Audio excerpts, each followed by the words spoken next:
Hello, my friend. Welcome back to Daily English Podcast. This is not just a podcast. This is a voice that walks with you. You are not too late. You are not alone, and your voice still matters.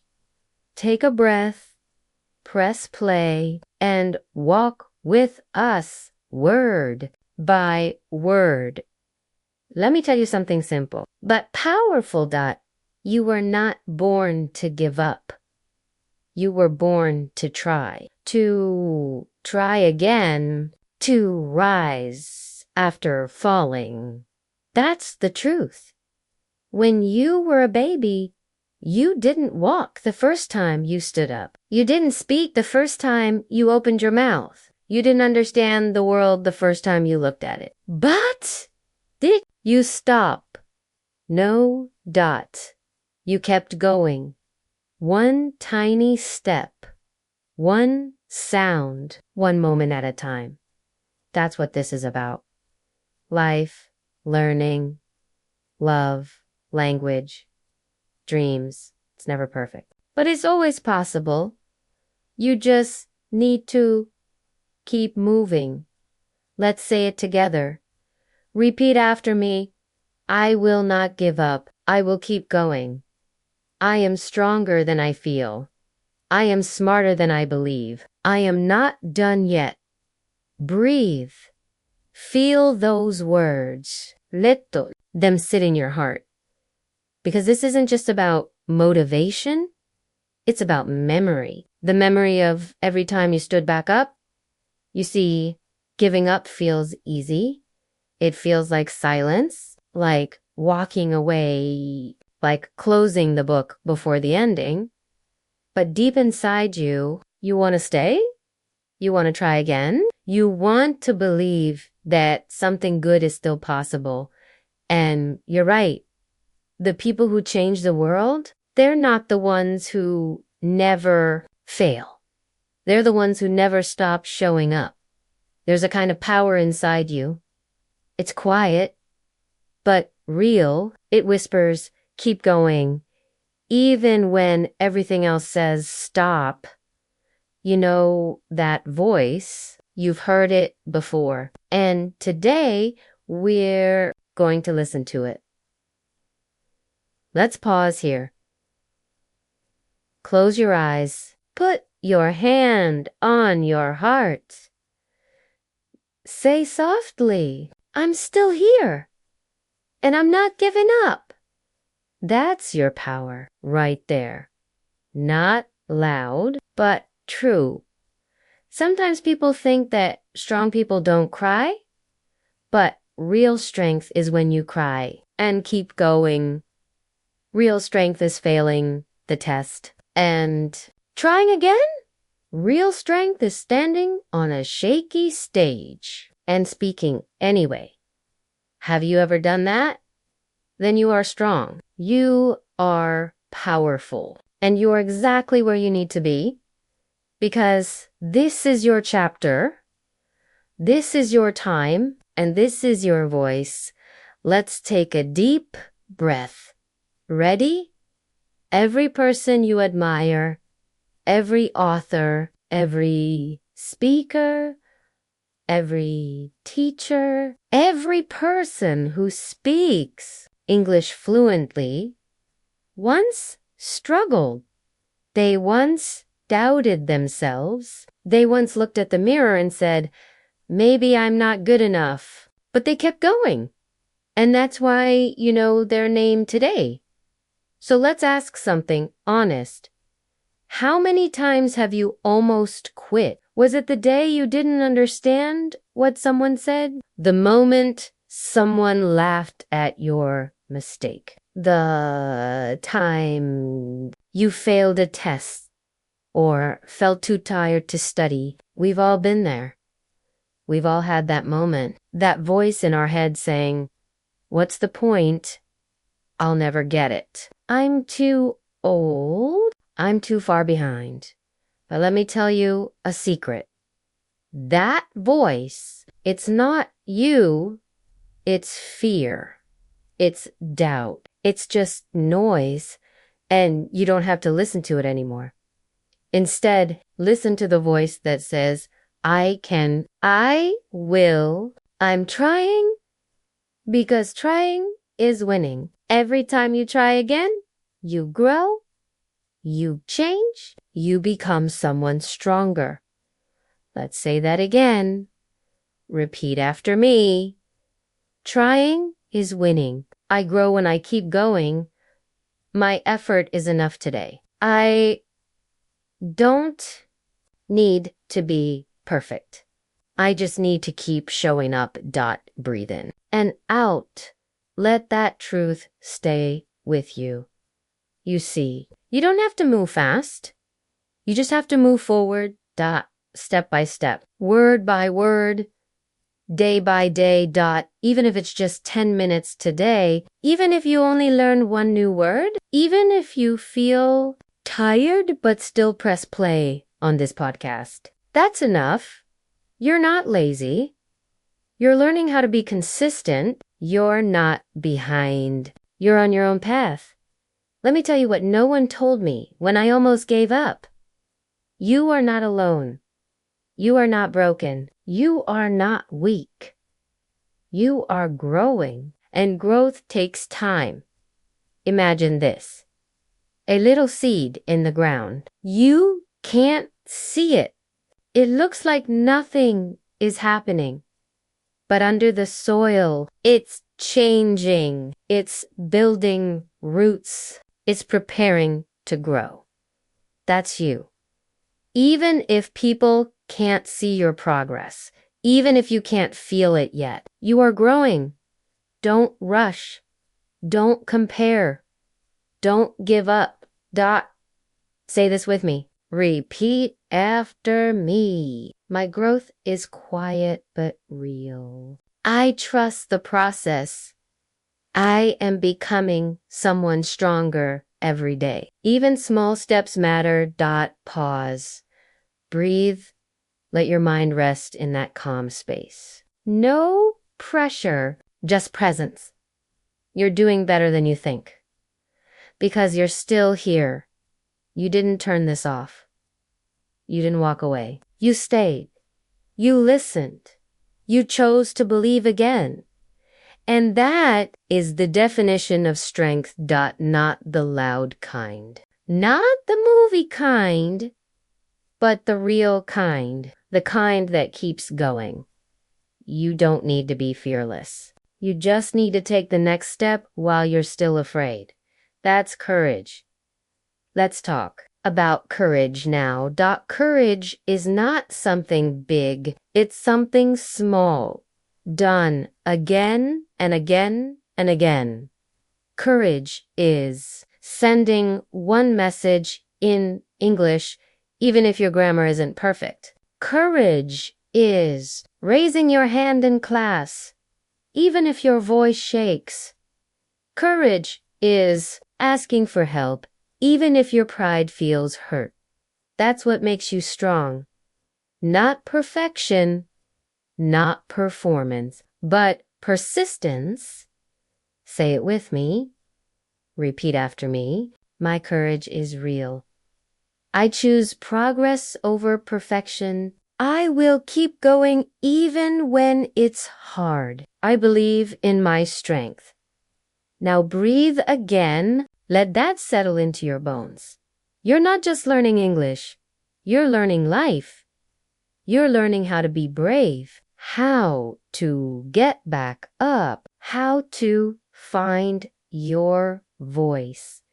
And let me tell you something. Your voice matters. Every sentence you say, even if it's not perfect, has power because it comes from you and no one can take that away. Sometimes the most powerful thing you can say is, I'm not okay today, but I'm still trying. Let that be enough. You don't always have to be motivated. You don't always have to be strong. You just need to show up. There's magic in showing up. Even when it's quiet, even when it's lonely, even when it feels like no one notices. Because here's the truth. Every time you show up for yourself, you become someone you can trust. Think about that, Dot, when you say, I'll try again, and you do. Your brain listens, your heart listens. And slowly, you build trust with yourself. That trust, it's stronger than any motivation video, stronger than any compliment. It's the foundation of a life you believe in. Let's build it right now. Repeat after me. I trust myself. I am proud of every step I take. I am here for me. I am growing. I am learning. I am becoming. Yes, that's it. And remember, you don't have to be perfect to be proud. You don't need permission to start again. Every day is a blank page, and you are the writer. So, what will you write today? Maybe today, you speak one English sentence aloud. You write one journal page. You smile at yourself in the mirror and say, I'm doing the best I can. That's enough. That's more than enough. You see, giving up isn't something that happens in one big moment. It happens quietly. When we stop believing, when we stop trying, when we stop hoping. But you're still here, still listening, still choosing to believe in your future, and that means you've already won. Let me ask you something gentle. When was the last time you said, I'm proud of myself? Not because you were perfect, not because you finished everything, but just because you tried. Say it now. Repeat after me. I am proud of myself. I am still here. Asterisk. I am still growing. I am still becoming the person I want to be. Breathe in. Hold. Breathe out. Good. Now, let's imagine something together. Close your eyes. Picture a day where you feel confident speaking English. Your voice is clear. Your eyes are calm. You understand what people say, and you reply with ease. Now imagine this. That version of you is not far away. They're already inside you, waiting, watching, cheering for you every time you try. They're not perfect, but they're real, and they're coming closer every time you choose not to give up. Let that image guide you. Let it give you hope. Let it remind you that no effort is wasted. You're already on your way. Let's say this together. Repeat after me. My future self is proud of me. I will meet them soon. I am building that future now, step by step, word by word, with love, with effort, with patience. You're doing so well. You really are.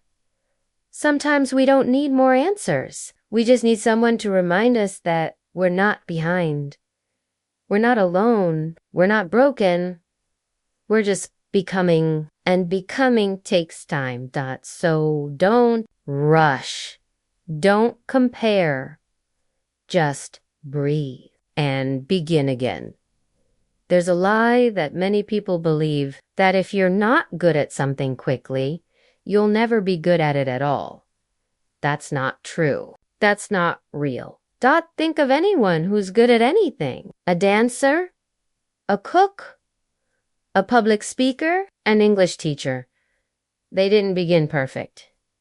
They began with fear, with doubt, with slow steps, with awkward mistakes. But they didn't let those moments define them. They let those moments shape them. Mistakes are not the opposite of success. They are the path to it. Every mispronounced word, every forgotten phrase, every time you said something wrong, those are bricks. Bricks in the foundation of your fluency. So don't tear them down. Use them. Use your mistakes. Build with them. Grow with them. Own them. Because the truth is, you don't learn from staying silent. You learn from speaking, messing up, smiling anyway, and trying again. Let's say this together. Repeat after me. Mistakes are my teachers. I grow every time I try. I will not fear failure. I welcome the lesson. Breathe in. Let the tension leave your shoulders. Breathe out. Let the pressure fall off your chest. You're safe here. You're safe to be human. And being human means you will make mistakes. That's how you grow. Let's go even deeper now. Do you know what happens when you keep going? Even after failing, you become someone unshakable, someone steady, someone powerful from the inside out. Because when the world says stop and you whisper back, not yet, that's strength. That's how you build character. Not by having it easy, but by staying through the hard by staying in the lesson, by staying in the dream, by staying with yourself. So when you feel tired, don't quit the dream. Rest if you need to, but stay. You don't have to run. You just have to breathe. Stay. And remember this. The first time you say something in English, you might feel nervous. You might get it wrong. But the second time will feel easier. And the third time will feel even better. And one day you won't even think about it. You'll just speak and smile because it will feel like home. And you'll wonder why you ever doubted yourself. So right now, in this exact moment, let's declare something powerful. Repeat after me. I am learning. I am changing. I am becoming. My voice deserves to be heard. Let it echo inside you. Let it stay, because your voice matters. Not when it's perfect, not when you finally feel ready, but right now, just as you are. Sometimes you don't need more motivation. You just need a quiet reminder, a whisper that says, you're doing fine. You're not failing. You're learning. So let me be that voice for you now. If no one has told you today, I'm proud of you. Yes, you who tries again when no one sees. You who studies while others sleep. You who listens and learns and hopes quietly. I see you, and I know how hard it is. Learning anything is difficult. Learning a new language, that takes bravery, that takes heart, and you have both. So when the progress feels slow, when your voice shakes, when you forget words you thought you knew, don't be mad at yourself. Be gentle. You're not a machine. You're a person. And people need rest. People need encouragement. People need time. So take your time. Say one sentence. Pause. Breathe. Say another. Let your English grow the way a tree grows, not in a rush, not all at once, but strong and deep and real. Repeat after me. I grow like a tree, slowly, deeply, naturally. I don't have to rush. My progress is real. Now pause. Feel your heart. Feel your breath. And know that you're okay. You don't have to compete with anyone. This is your journey, your pace, your timeline dot. And the only person you need to impress is the version of you who gave up last time. That let this version be stronger, kinder, more patient, more powerful. Because you are not here to quit again. You are here to rise with more clarity, more faith, more grace dot. And one day you will look back at this moment, this exact moment, and say, I'm glad I didn't give up. Let's make that promise now. Repeat after me. I will be glad I didn't give up. I am writing a better story now. I am not behind. I am exactly where I need to be. That's your truth. That's your anchor. And you can come back to it anytime. Let me tell you about someone I met once. Her name was Amara. She was 19 dot. She wanted to become a nurse. She dreamed of working in a hospital, helping people, saving lives. But there was one big wall in her way. English dot. She needed to pass her English entrance test. And the first time she took it, she failed dot. She didn't cry. She just nodded and told herself, next time. So she studied again, more reading, more listening, more practice with friends. She worked harder. She tried again and failed a second time. That time, she did cry, quiet tears in the corner of the testing room. She felt embarrassed, ashamed.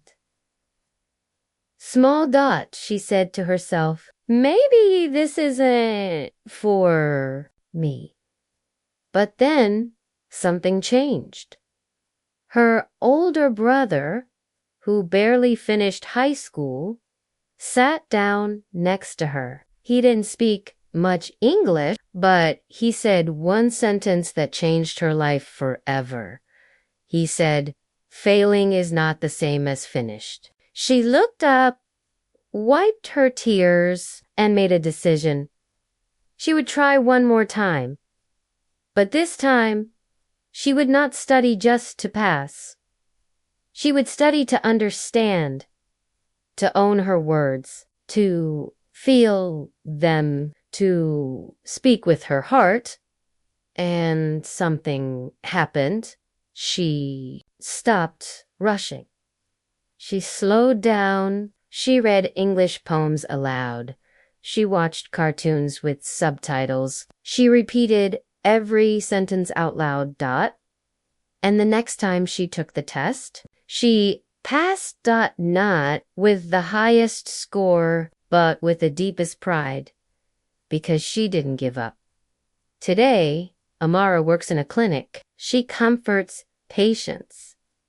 She reads medical instructions. She helps people in English dot, and every time she finishes a long day, she still smiles to herself and whispers, failing was not the end. It was the door. Let's say that together. Repeat after me. Failing is not the end. It is the door. I will not stop after one fall. I will rise again. I am made for more. Breathe in and out. Let those words stay inside you, because you might be like Amara.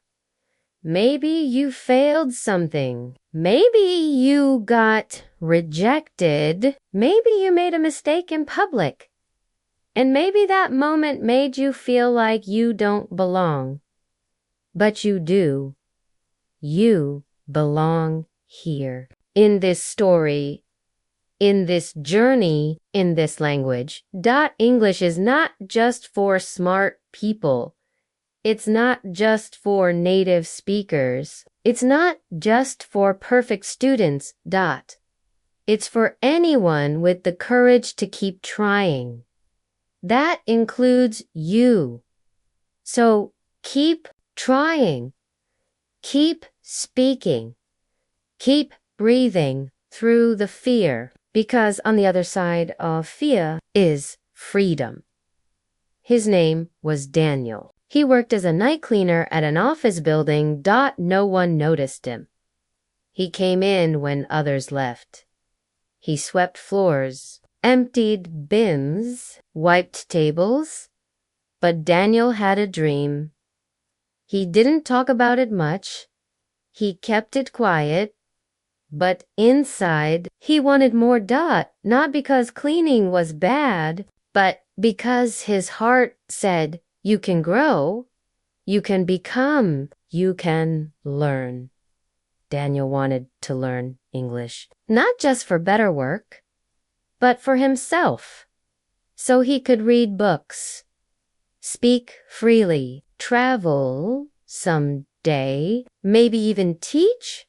But here was the problem. He only studied until 6th grade. He never learned English in school, and he had no money for lessons. Still, he began, one day at a time. He picked up flyers from the street, tried to read the words. He listened to conversations between workers, tried to repeat what he heard. He found an old radio someone threw away. It still worked. He tuned into English programs at night while mopping the floor. And then something amazing happened. The building security guard noticed Daniel repeating phrases out loud. Excuse me, can I help you? Please throw it in the trash. Sorry, I don't understand. The guard smiled. He was also learning English for fun. They became friends, started practicing together during breaks, one sentence at a time, one mistake at a time, one new word at a time. 6 months later, Daniel could understand small conversations. After a year, he helped translate for another cleaner when an English-speaking manager arrived. 2 years later, he was promoted, day shift, higher pay, more responsibility. Today, he helps train new workers. He runs short safety meetings in English. Daniel still sweeps the floor, still works with his hands, but his head is held higher and his voice is steady. Why? Because he didn't give up. Say this with me. Repeat after me. My background does not limit me. I can grow beyond my past. I am never too old, never too poor, never too late to learn. Now pause. Breathe that in. Because sometimes we forget the truth. You don't have to start big. You just have to start. No perfect plan. No perfect place. Just one clear belief that you are worth the effort. Have you ever looked at someone and thought, why is it so easy for them? Why do they speak better than me? Why do I feel so slow? It's okay. We've all felt that. But let me remind you, comparison is a thief. It steals your focus. It steals your joy. It steals your progress. Because while you're busy watching someone else's chapter 20, you forget to honor your chapter 2. You forget that they once mispronounced words.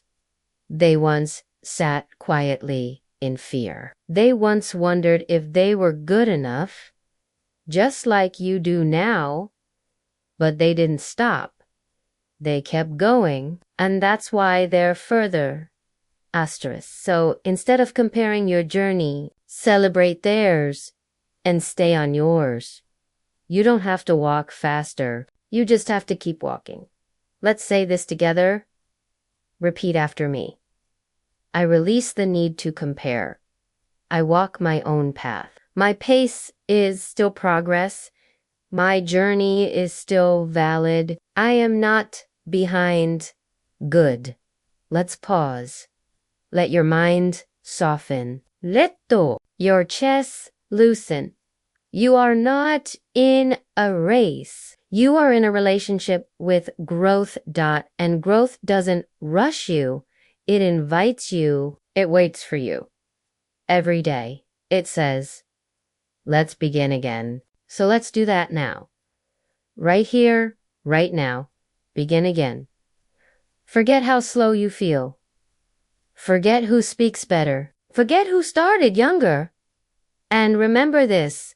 You are still becoming, and becoming has no deadline. Her name was Maria. She was 60 years old when she decided to learn English. Not for a job, not for school, not even for travel. She wanted to learn so she could read bedtime stories to her grandchildren. They lived abroad, and they spoke mostly English. When they visited, Maria felt left out. She loved them deeply, but couldn't join their conversations, couldn't understand their jokes, couldn't read them their favorite books. It made her feel invisible. So one day, she stood in front of a mirror and said softly, I'm going to learn. At 60. Her family laughed a little. Not in a mean way, but in that you don't have to kind of way. But she smiled and said, I want to. So she bought a secondhand dictionary, started watching kids' cartoons, took free lessons at the community center, and every night she practiced reading out loud from old children's books. Slowly, painfully, but proudly. It wasn't easy. Sometimes the letters blurred.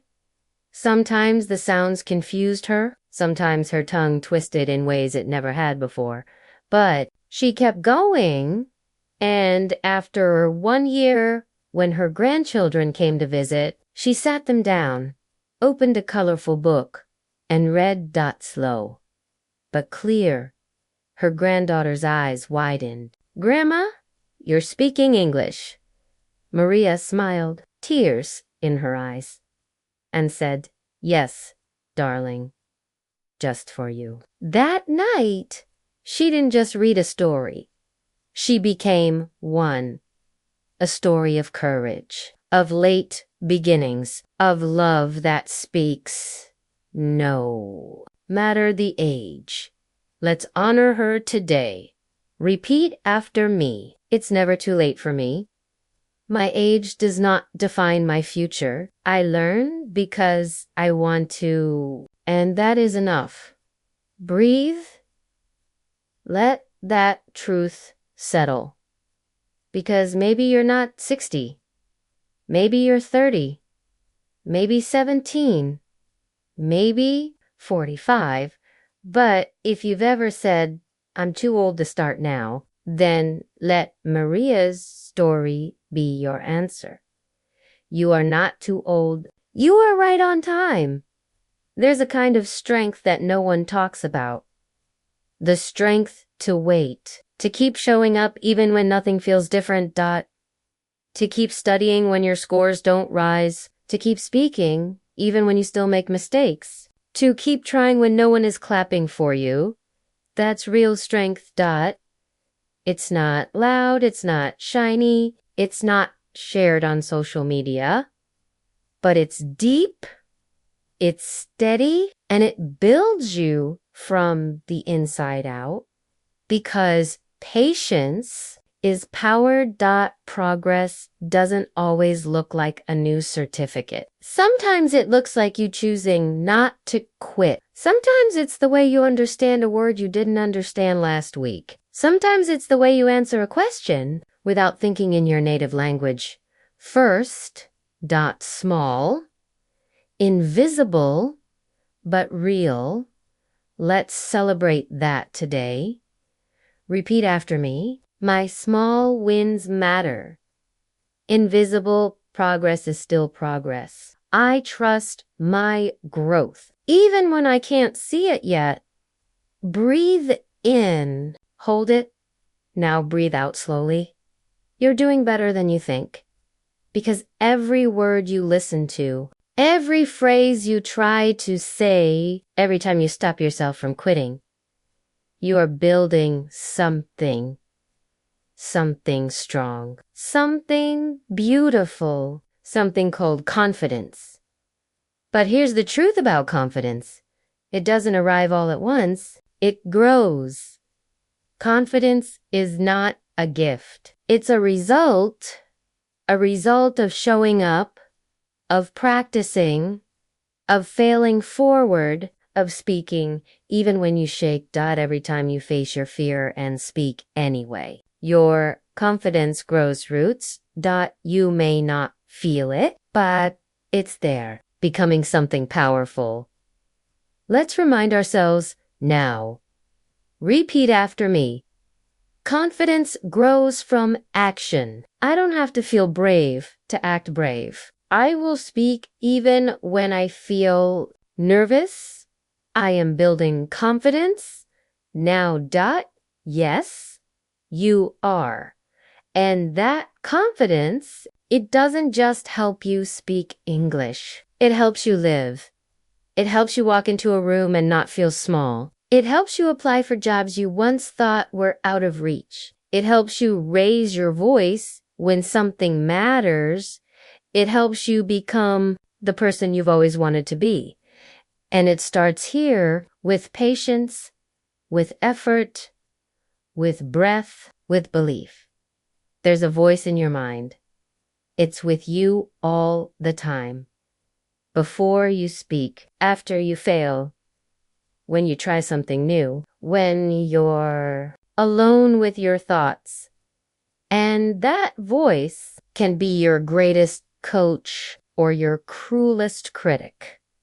Let's be honest. Sometimes your biggest enemy isn't someone else. It's you. It's the voice that says, you sound stupid. You'll never get this. You're not like them.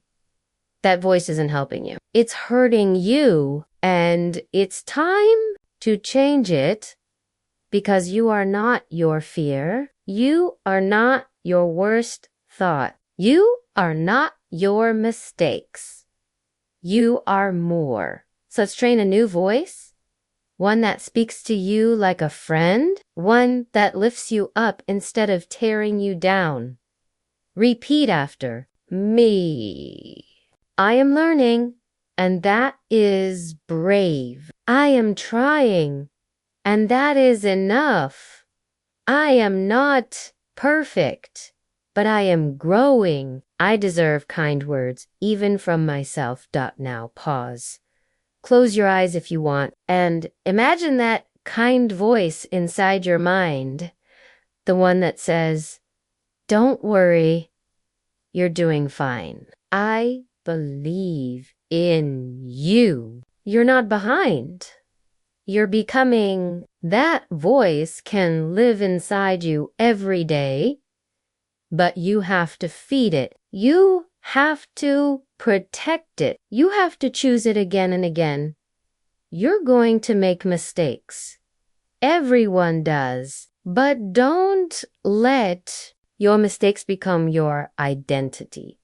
Let them become your lesson, your laughter, your teacher. Every mistake you've made in English was a step forward. Everyone. Because the only people who don't make mistakes are the ones who never try. And you are trying. So speak kindly to yourself. Not just when things go right, but especially when they go wrong, when you forget a word, when you mispronounce something, when someone corrects you, when your sentence sounds broken, that's when your self-talk matters most. Speak with love, speak with patience, speak with belief. Let's say this again. Repeat after me. My mistakes are part of my journey. I will not shame myself. I will speak to myself with kindness. I am doing better than I realize. Yes, you are. Let today be the day you stop bullying yourself in your own mind. You deserve better. You are trying. You are learning, and you are worthy of love, especially your own. Let's pause here and breathe. You've taken in so much already. Stories, reflections, emotions. Now, it's time to give something back to yourself. Not information, but transformation. Let's speak life into your mind. Let's train your thoughts to become your fuel, not your fear. These next few moments are for you and you alone. Find a quiet space. Sit still or stand tall. Close your eyes if you want and listen to your own breath. Ready? Let's begin. Confidence, affirmation, set repeat after me. I am learning with courage. I am not here to be perfect. I am here to grow. I will speak even when I'm unsure. I will trust my own progress. I belong in this language. I deserve to be heard. Breathe. Let the tension leave your body. This is your voice now. Resilience affirmation set your repeat after me. When I fall, I will rise again. When I fail, I will learn. When I doubt, I will still try. Every challenge is shaping me. Every mistake is a message. I was made to continue. I will not give up on myself. Breathe in and release. Let that truth settle in your chest. You're doing beautifully.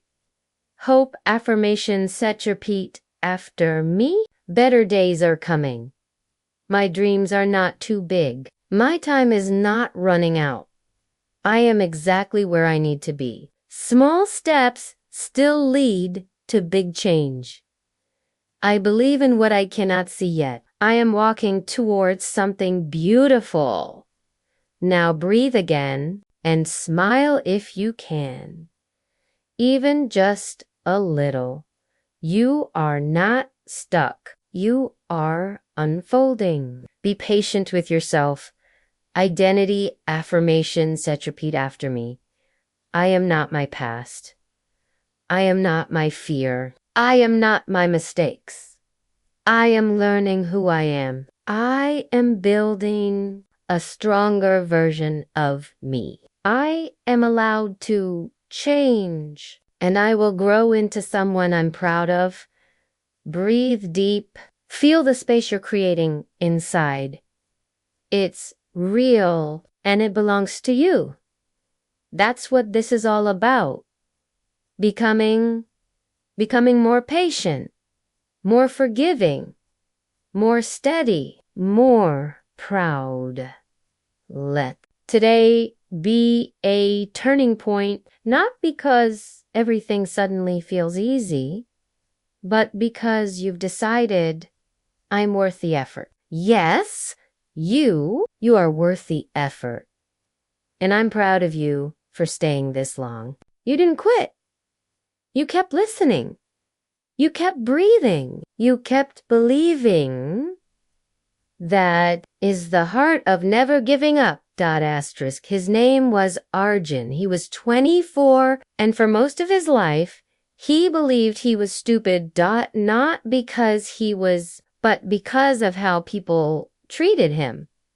He struggled with school, especially with English. Every time he read aloud, people giggled. Every time he asked a question, he heard whispers. Every time he tried to answer, a teacher corrected him too quickly. So eventually, he stopped trying.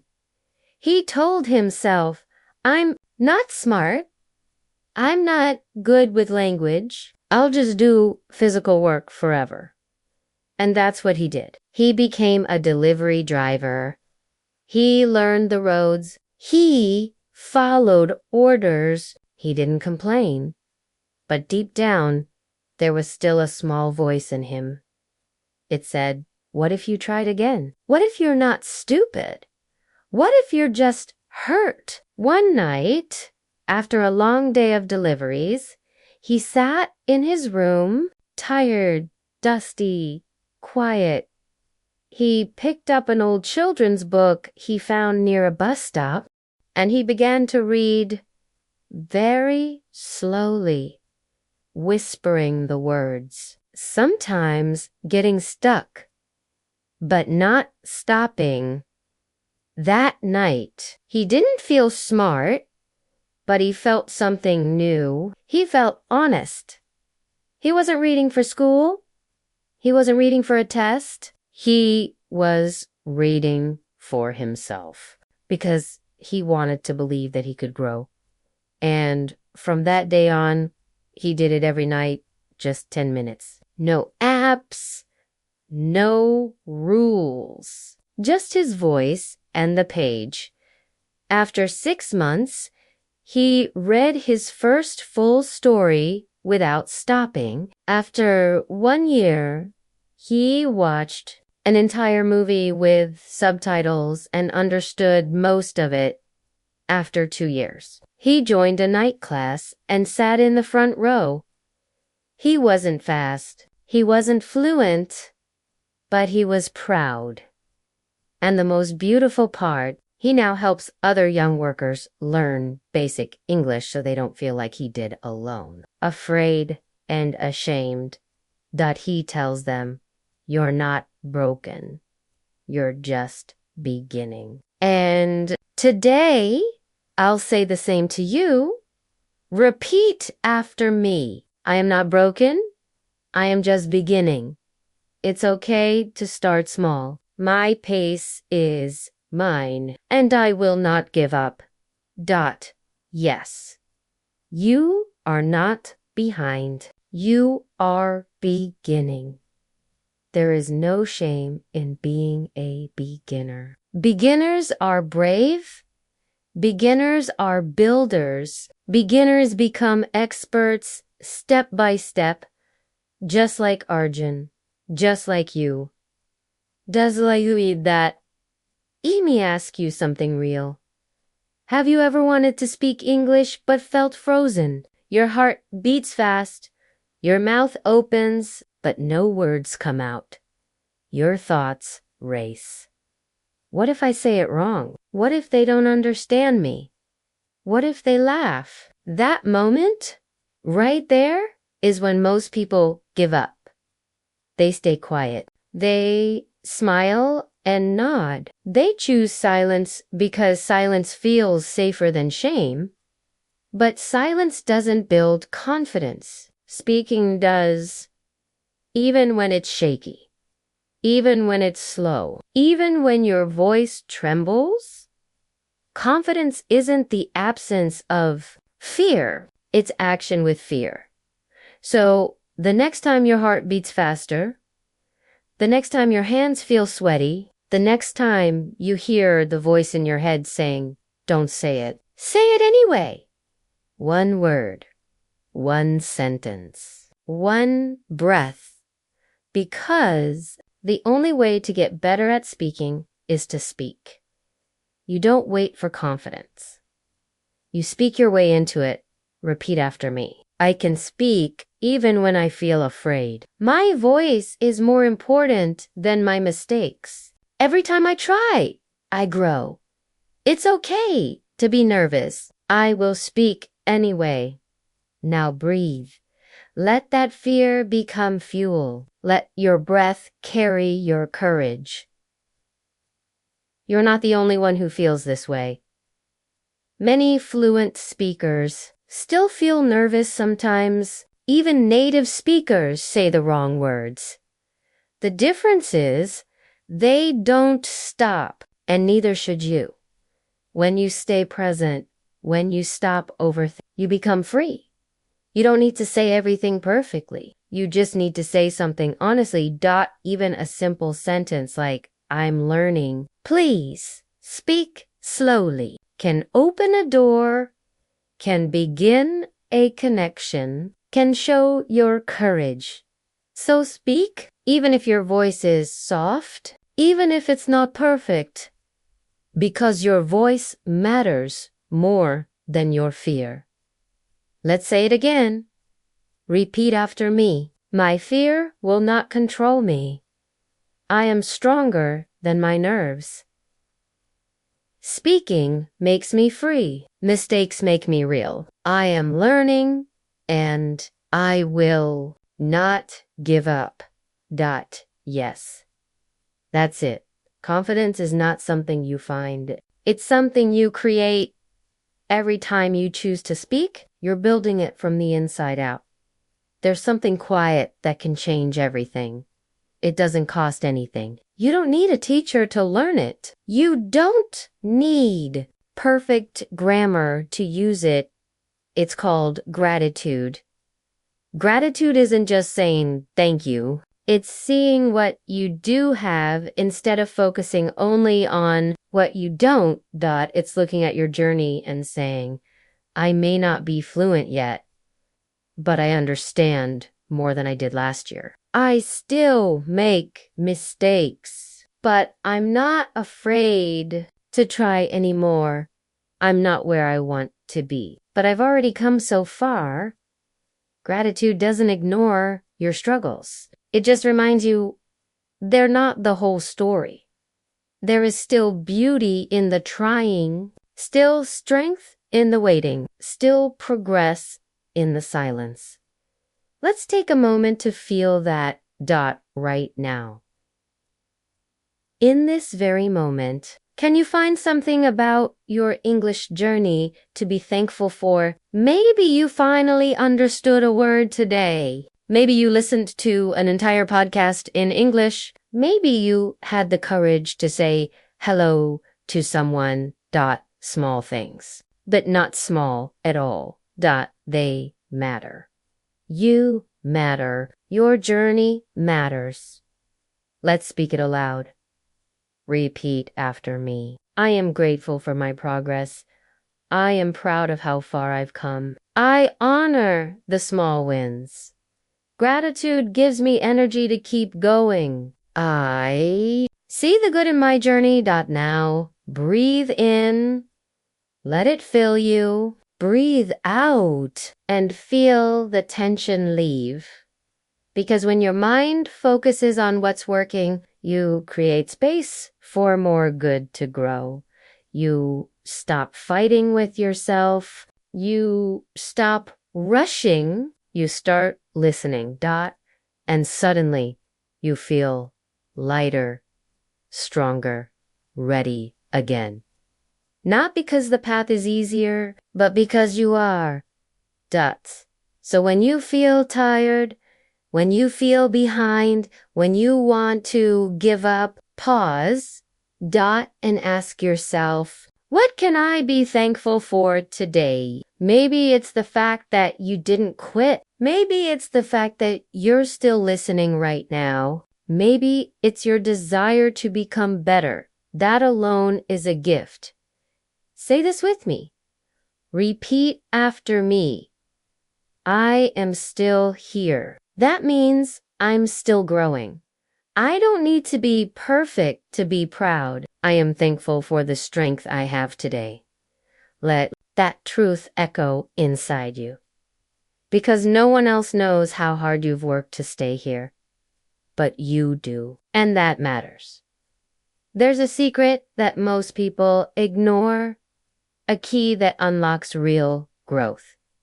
Not just in language, but in life. It's not talent. It's not luck.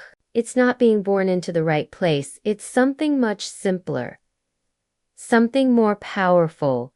It's consistency, showing up again and again, no matter how you feel, no matter how slow it seems, no matter who's watching, because the truth is great things are built with ordinary actions, repeated daily. That's it. If you speak one sentence every day, you will become fluent. If you listen to one English story every day, your ear will become sharp. If you write one short reflection every day, your thoughts will grow clear. Not in 1 week, not in 1 month, but slowly, steadily, deeply. The person who studies for 5 minutes a day is doing more than the person who studies for 5 hours once a month. Because consistency creates rhythm, and rhythm becomes identity. When you do something every day, you stop saying, I'm trying to learn English. You start saying, I am someone who learns English. That small shift makes a huge difference. Let's say it together. Repeat after me. I choose consistency. I show up even when it's hard. Small steps make strong habits. I am becoming the person I want to be. Now breathe in and feel how that changes you. Because when you become consistent, you stop waiting for motivation. You don't ask, do I feel like studying today? You say, this is just what I do. Like brushing your teeth, like drinking water, like breathing. You make it part of your life, and your life begins to change. You start to feel stronger, more grounded, more real. You start to trust yourself. Because every day, you keep the promise, even if it's just 5 minutes, even if it's just one phrase, you keep showing up. And that changes everything. So don't wait for the perfect day. Don't wait for perfect focus. Just begin right where you are. Say this softly. Let it become your new rhythm. Repeat after me. Today, I showed up. Today, I tried. That is enough. That is powerful. That is how I win. Yes. That is how you win. Not with loud announcements, but with quiet action, repeated daily, faithfully. Your future self is already watching and already thankful. Her name was May. She was 15, and for most of her childhood, she was known as the quiet one. She rarely raised her hand in class. She didn't speak much at home. She wasn't rude. She was just silent. But inside, May had a mind full of colors. She loved stories, fairy tales, adventures, anything that made her feel alive inside.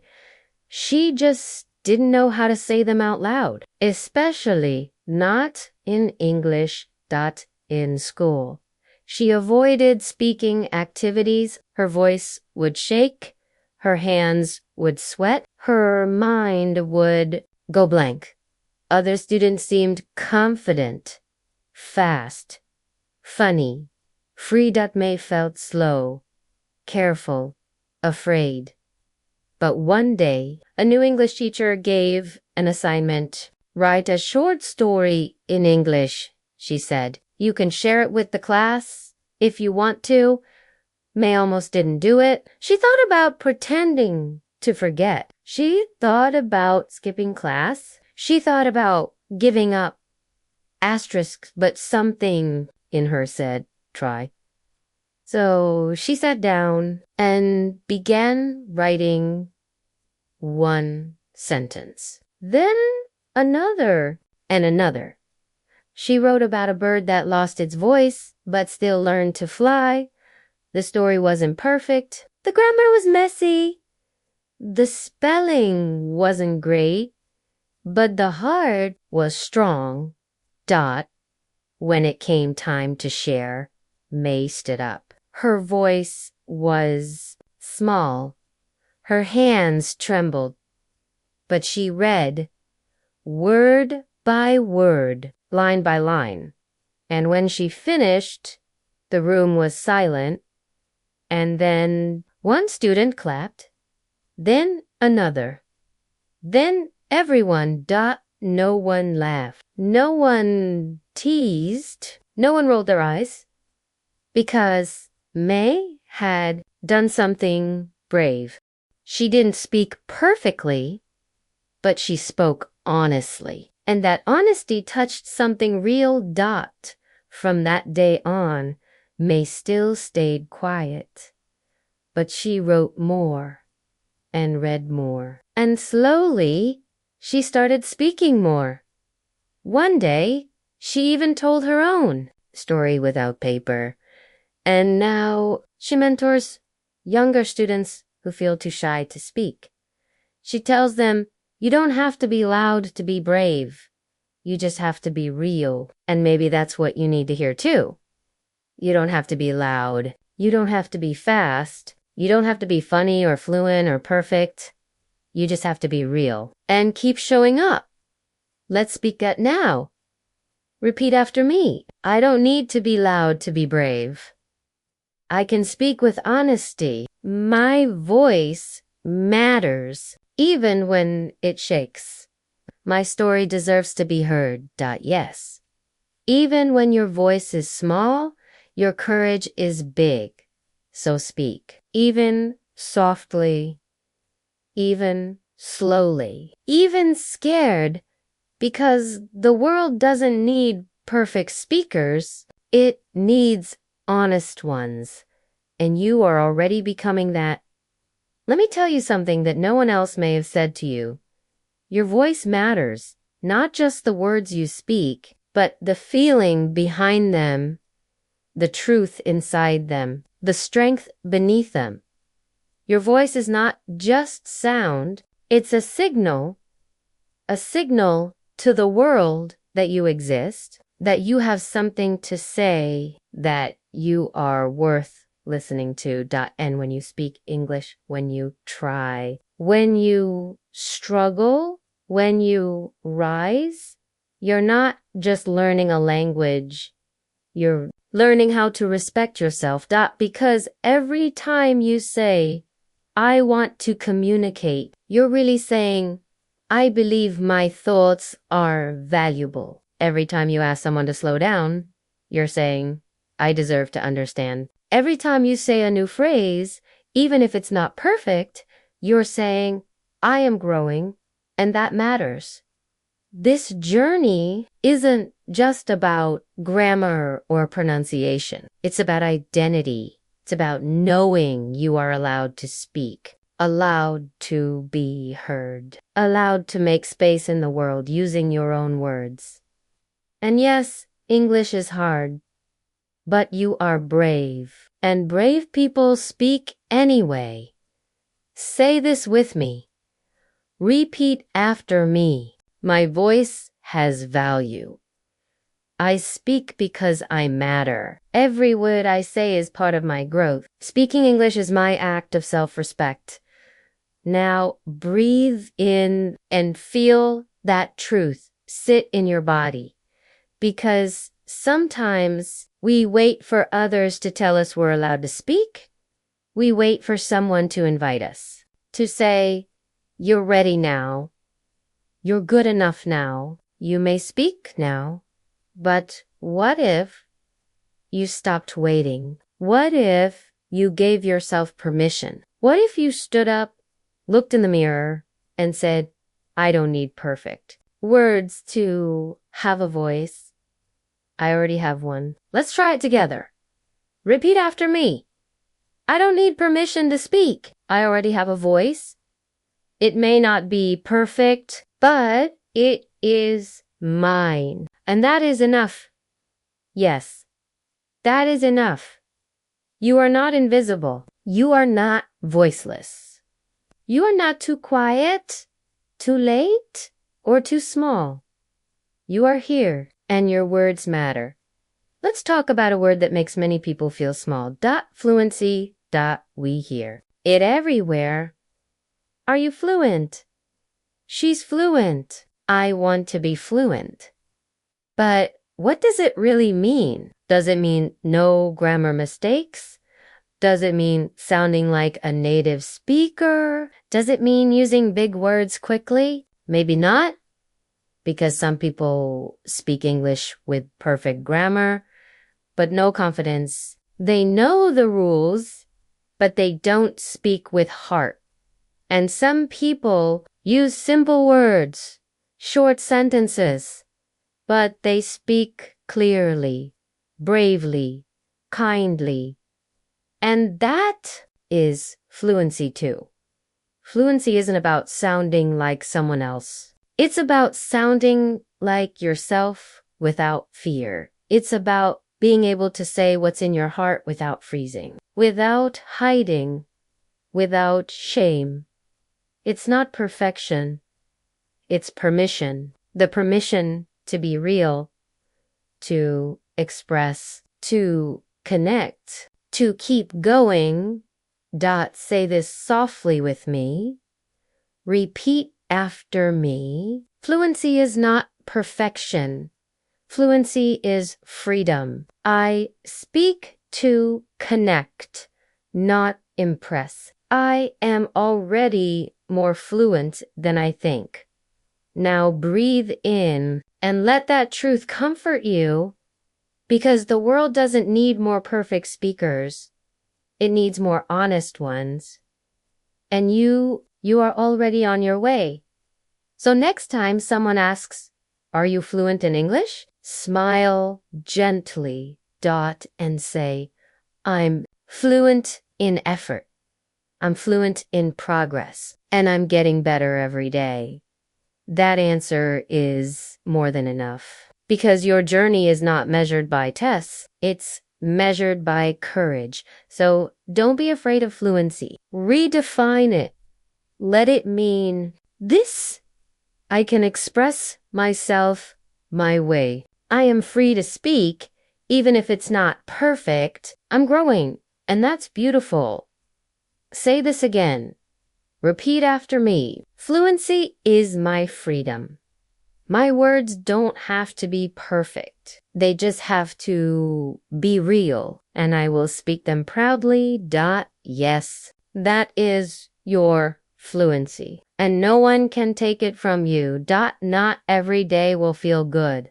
That's the truth. Some days your mind will feel heavy, your body tired, your heart unsure. You'll open your English book and stare at the same sentence without reading it. You'll forget a word you knew yesterday. You'll feel like you're going backwards. You'll hear yourself say, "What's the point?" And it will hurt because you've worked so hard. You've shown up again and again, and now it feels like nothing is working. That's when it happens. That quiet voice that says, "Just stop, take a break for a few days.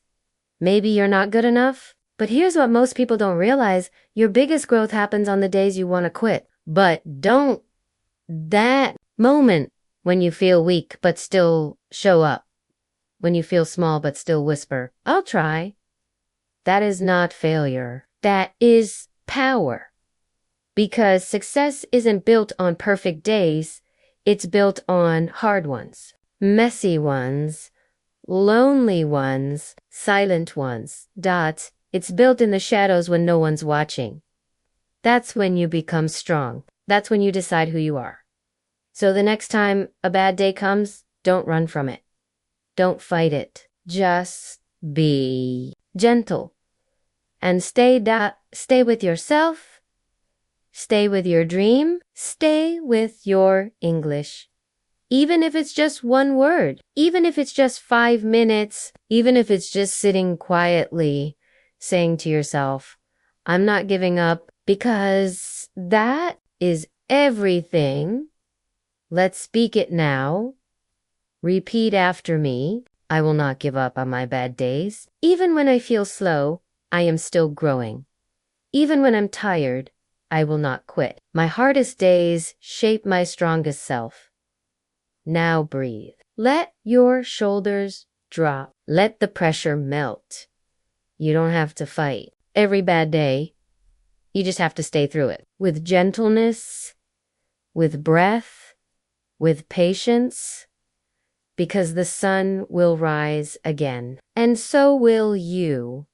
Let me speak to you directly now, not just as a teacher, not just as a voice in your ear, but as someone who sees you. I know what it feels like to chase something that no one else sees, to believe in a dream that seems invisible to others. Maybe your family doesn't understand why you're trying so hard to learn English. Maybe your friends laugh when you practice out loud. Maybe no one says, I'm proud of you. And yet you keep going, quietly, patiently, bravely. That is beautiful.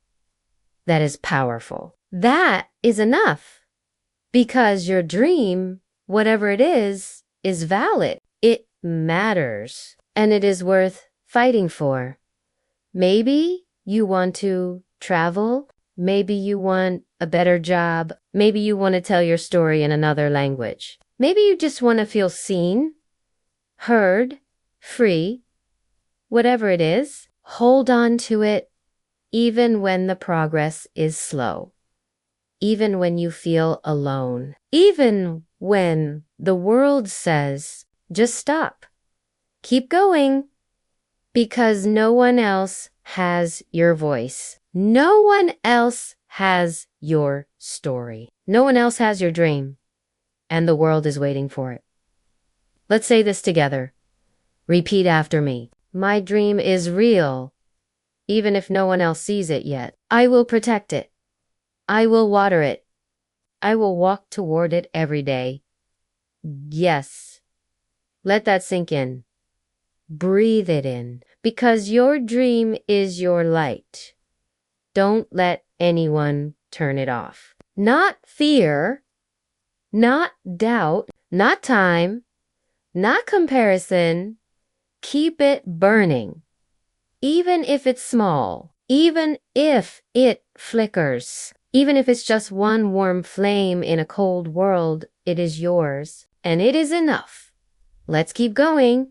Here comes the next segment of part 1, the foundation of never giving up. Inviting the listener into a peaceful, powerful moment to visualize their breakthrough. The day when English finally flows, and they feel free, written with breath space, emotional rhythm, and voiceover flow, perfect for CapCut.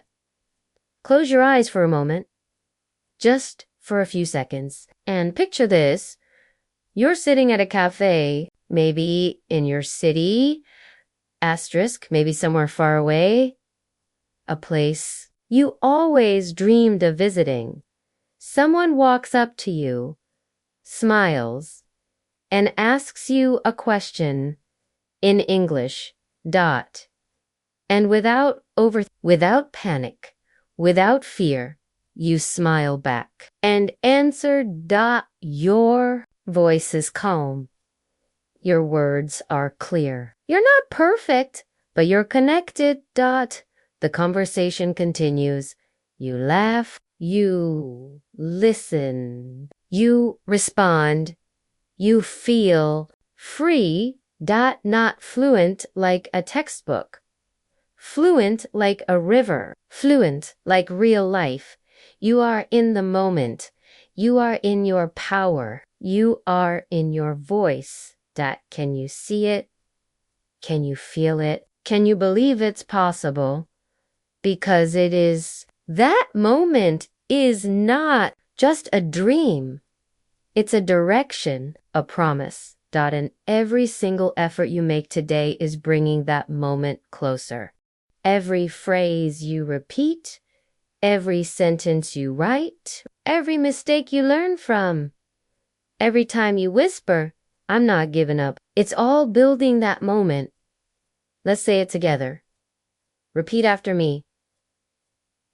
I believe in my future. I see the moment where it all clicks. I trust the path, even if I can't see every step. I will arrive because I'm still moving.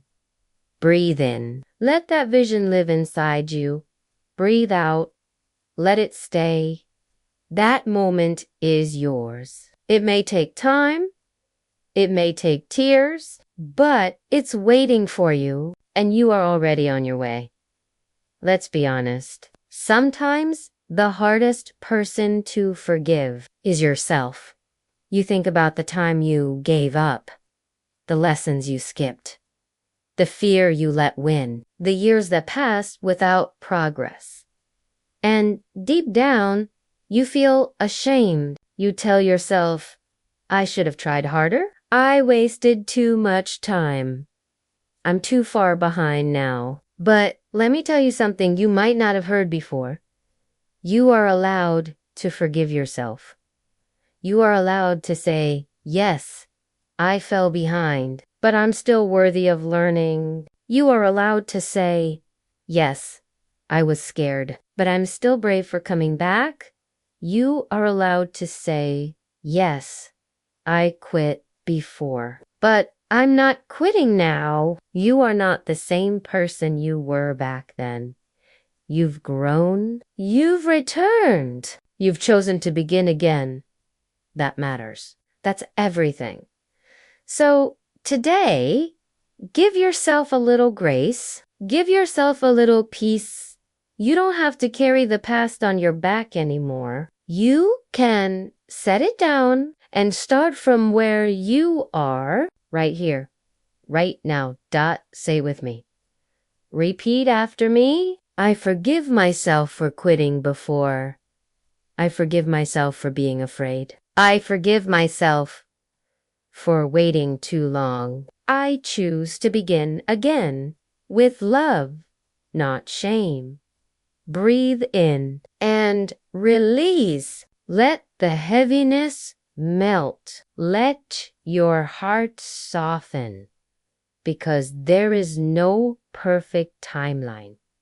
There is only this moment, and you have returned to it. That's powerful. You're not weak for taking time. You're wise for trying again. You're not a failure. You're a fighter, and you don't owe anyone an explanation. You're here, and that is enough. Sometimes learning can feel lonely. You sit at your desk. You listen to lessons. You read quietly. You speak alone in your room. And it feels like you're the only one struggling. But you're not.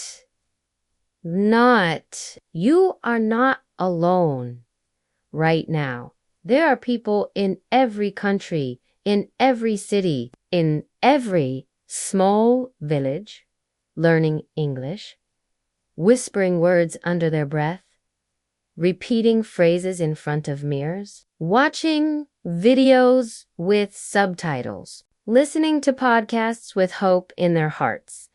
They feel what you feel. The nervousness, the doubt, the joy when something finally clicks. You are part of something bigger. A quiet, powerful group of learners who don't give up, who keep going, who support each other even without meeting. Maybe you've never heard their names.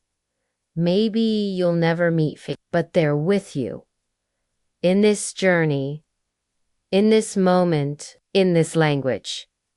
Let's honor them and honor yourself. Repeat after me.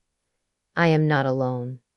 Others are learning with me. I am part of a global family of courage. We speak different languages, but we share the same heart.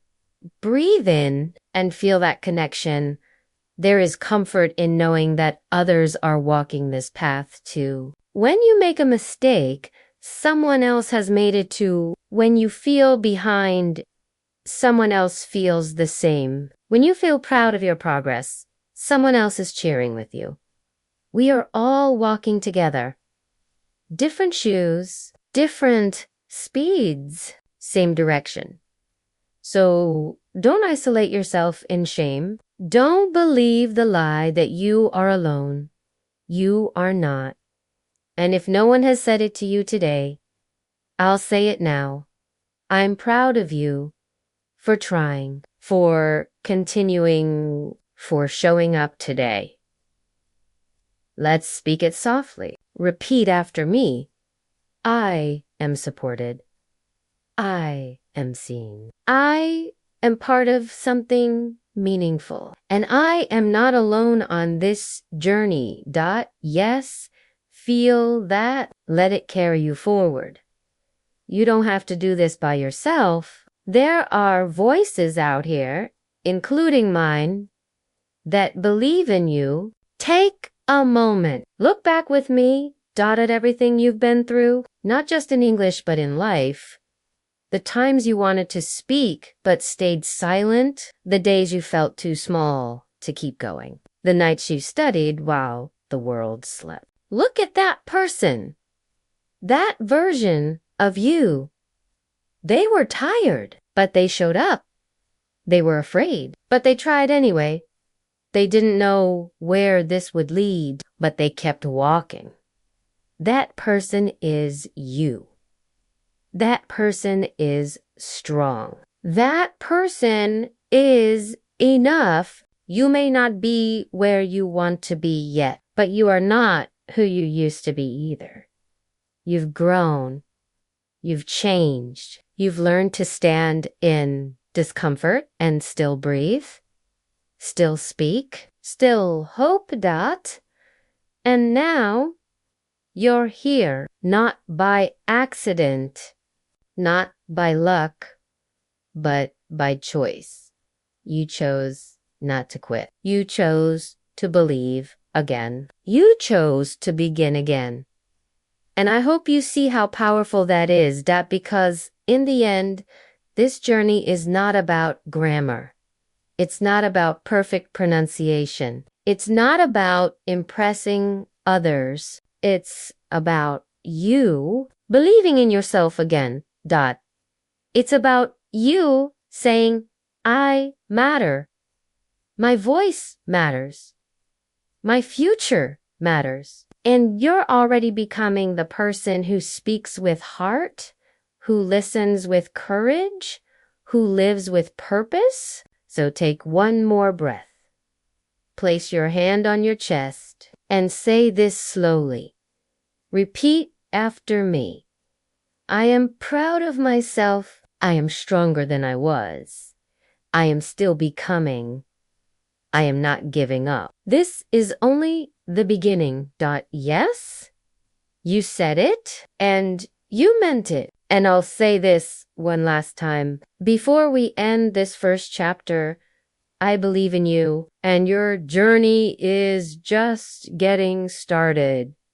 They say Thomas Edison invented the light bulb. But that's not the whole story. He didn't wake up one day and create it perfectly. He didn't sit down with an idea and get it right the first time. He tried and failed, then tried again and failed again. Once, twice, 10 times, 100 times, 1,000 times. Can you imagine? Most people would stop after 5 tries, maybe 10. Some might push themselves to try 20 times. But Edison, he tried over 1,000 times before the light bulb worked. 1,000 failures. Now pause. Let that number sit with you. 1,000, 1,000 attempts, 1,000 disappointments, 1,000 moments where he could have said, this doesn't work, I give up, I'm done, but he didn't. When someone asked him, how did it feel to fail 1,000 times? Edison didn't say, I failed. He said, I didn't fail 1,000 times. The light bulb was an invention with 1,000 steps. That's what made him great. Not his intelligence, not his fame, not even the invention, but his mindset. He saw every failure as one step closer. Not a reason to stop, but a reason to keep going. Now, let me ask you, how many times have you failed and stopped? Once? Twice? 3 times? What if you didn't stop? What if your failure was just step number 17 on your way to something beautiful? You'll never know unless you keep going. Let's say this softly. Repeat after me. My failure is not the end. It is a step forward. I learn with every mistake, and I will keep trying no matter what. Yes. That's your Edison moment. Every time you feel like giving up, remember this. You are not failing. You are building. You are stepping. You are becoming. And the light you're trying to create is just one more try away before the fame, before the books, before the movies. There was just a woman, alone in a small cafe, with a pen, a notebook, and a dream. Her name was Joanne, but the world knows her as J.K. Rowling. Today, she's one of the most successful authors in the world. But back then, she was struggling. Thus, she had no money, no job, no support. She was a single mother, raising a baby, trying to survive. She felt invisible, unseen, unimportant. But inside her was a story about a boy with a scar, a story about magic, about courage, about finding your power, even when the world tells you you're small dots. So she wrote in between caring for her baby, in between depression, in between doubts. She wrote on napkins, on scraps of paper, in cafes where she could stay warm just by buying one small drink. And when the first Harry Potter book was finished, she sent it to publishers. One said no, another said no, a third, a fourth, a fifth. 12 publishers said, not good enough, not interesting, no. 12 times she heard rejection. And she could have stopped. She could have said, they're right. She could have walked away. But she didn't. She believed in her story. She believed in her dream. She believed in the power of trying one more time. And the 13th publisher, they said yes. That yes changed her life. It changed millions of lives. And it only came because she refused to stop at no. Let's pause here. Let this settle. Because maybe you've been told no, too. Maybe someone said you're not ready. Maybe someone laughed at your dream. Maybe someone rejected your voice. That doesn't mean your story isn't worth telling. That just means you haven't found your yes yet. Say this with me. Repeat after me. Rejection does not define me. I will not stop at no. My story matters. And my dream deserves a chance. Breathe in. Let the pain of rejection soften. Breathe out. Let the courage to try again grow. Because J.K. Rowling wasn't a hero because she got published. She was a hero because she didn't give up. and neither will you before he was a legend. Before he became the face of basketball. Before the world knew his name, he was just a teenager. Standing outside a gym in shock. Michael Jordan had just been cut from his high school basketball team. That's right. The man who became the greatest player of all time was once told he wasn't good enough. He didn't make the team. They chose someone else. Imagine wanting something so badly, believing in it, dreaming of it, only to be told, no, not you. It hurt deeply. Michael went home, shut the door, and cried. But that wasn't the end, because in that pain, he made a decision.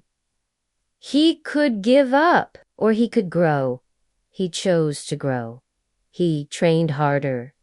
He practiced longer. He focused deeper.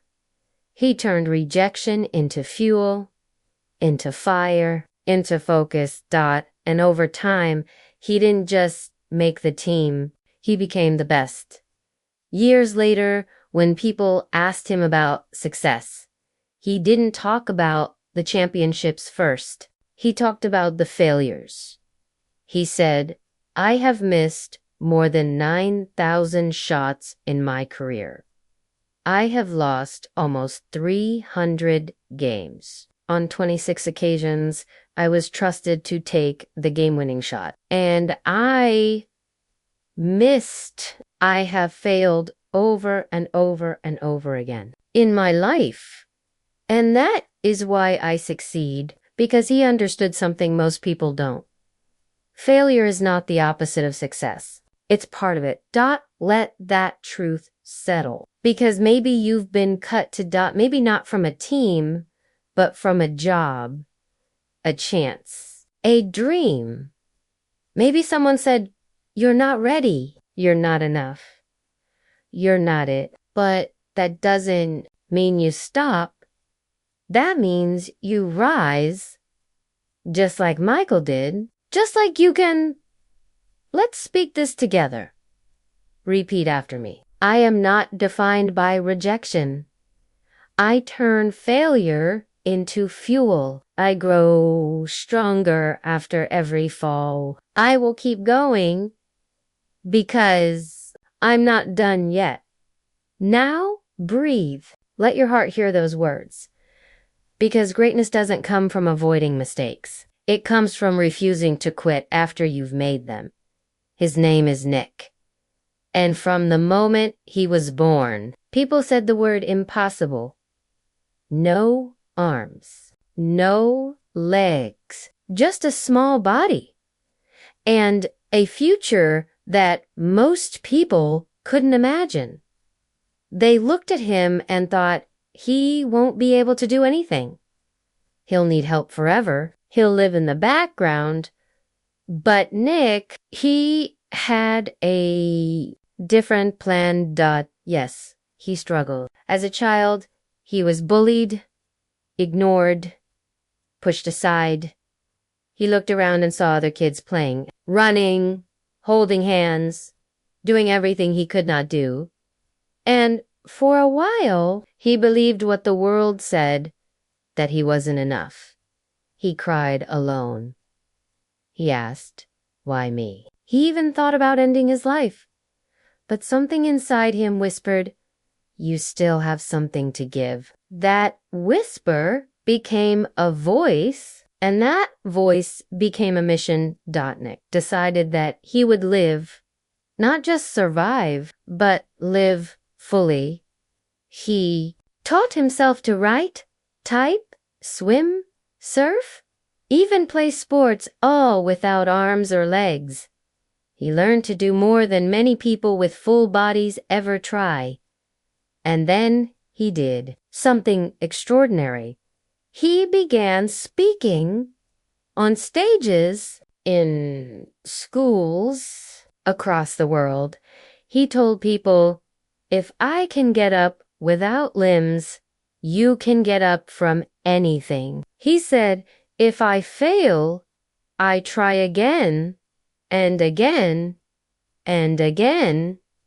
If you fail, are you going to try again? The human spirit can handle much worse than we realize.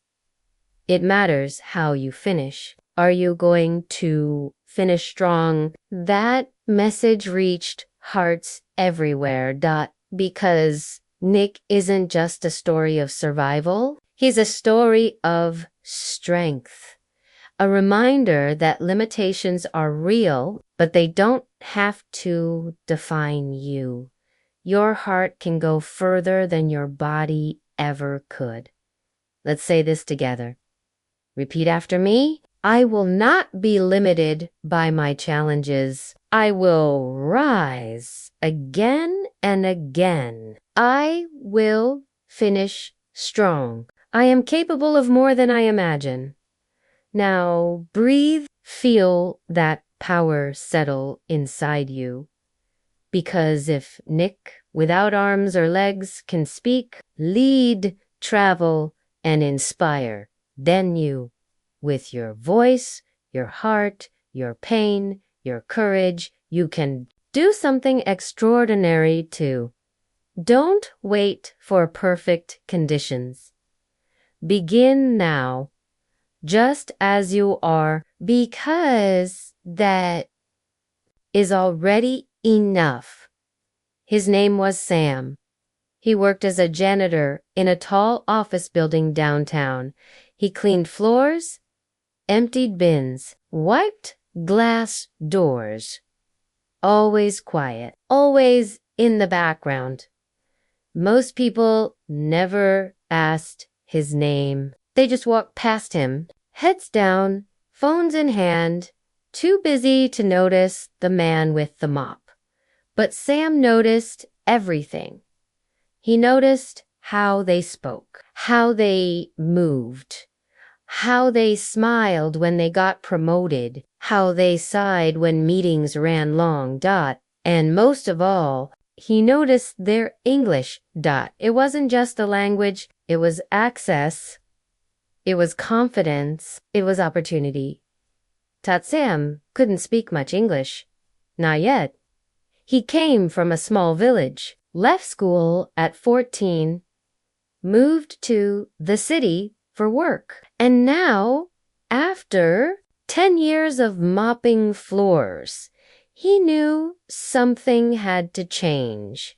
He didn't want to clean forever. Not because cleaning was bad, but because his heart whispered, you can do more. So he picked up words from conversations in the elevator. He listened to the English news on his cheap phone during lunch breaks. He copied words from posters and searched for their meaning at night. Quiet effort. Invisible growth. One evening, after everyone had gone home, Sam stayed late. Not to clean, but to practice. He stood at the front of the empty boardroom, held a broom like a microphone, and practiced saying, "Good morning, sir. How may I help you today? I'd be happy to assist," over and over. Whispered English into the still air. And then one day, it happened. He was polishing the front glass door when a man in a suit walked in. The security guard wasn't there. No receptionist in sight. The man said, "Excuse me, is this the Lexin Group building?" Sam froze. His heart raced, but he remembered. He took a breath and said, "Good morning, sir. Yes, this is Lexin Group. Please, this way." The man smiled. "Thank you." Later, Sam found out that man was the CEO of the company, visiting unexpectedly. And Sam, the janitor, was the first one to welcome him in English. Clearly, calmly, Dot. The next day, he was offered a chance. Not a job, but a voice. One of the HR managers said, "We noticed you. Would you be open to joining our part-time language training program?" Sam smiled, nodded, and said, "I would be happy to." That moment changed everything. He's still learning, still growing, but now he's no longer invisible. He is becoming the man his younger self used to dream about. Let's say this softly. Repeat after me. My effort will be seen, even if no one sees me now. I am preparing for the moment that changes everything. I will be ready, and I will not give up. Breathe. Feel that story in your heart. Because maybe you're like, Sam, working quietly, growing slowly, feeling unseen. But trust this, you are not invisible. You are not wasting time. You are preparing. And your moment is coming. Her name was Amina. She was 21 years old. Her dream was simple. She wanted to become a nurse. Not just for the money, not for the uniform, but because she wanted to help people the way her mother once helped strangers in their village with calm hands and a kind heart. Dot to become a nurse. She needed to pass an English proficiency test. It was the final step, the last door, but the door wouldn't open. The first time she took the test, she failed. The reading section confused her. The speaking test made her freeze. She walked out in silence, holding the paper with trembling fingers. She didn't tell anyone. She just went home and cried. But then she tried again. She practiced harder, listened to podcasts, spoke to herself in the mirror, watched YouTube videos late into the night. The second time she took the test, she failed again. Not by much, but enough to break her heart. That time, she couldn't hide her tears. Her father said gently, "Maybe this path is not for you." But Amina shook her head and whispered, "It is." She went quiet for 2 months, but she didn't quit. She started from the beginning. She rewrote all her notes. She joined a free online study group. She started journaling every day in English. And then came the third test. She walked into the room not feeling confident, but feeling ready. And when she came out, she didn't smile. She didn't cry. She just waited. 1 week later, the email came. She passed, and her hand shook again, but this time from joy. She passed. Not because she was lucky, not because it was easy. She passed because she didn't stop. Let's speak her truth now. Repeat after me. I will not stop because of failure. I will try again and again and again. I believe in my ability to grow. I believe that my dream is worth it. Now breathe. Let that story sit with you. Because some people pass the first time, some the second, some the third, and some after more. But what matters is not the number. What matters is the decision. I'm not giving up. Just like Amina, you can find your yes if you keep walking. His name was Rafi. He was just 13, and he didn't go to school. His family couldn't afford the fees. So instead of books, he carried baskets. Instead of a backpack. He wore a small cloth bag filled with coins, receipts, and snacks. Every Morning, he helped his father at their vegetable stall in the middle of the local street market.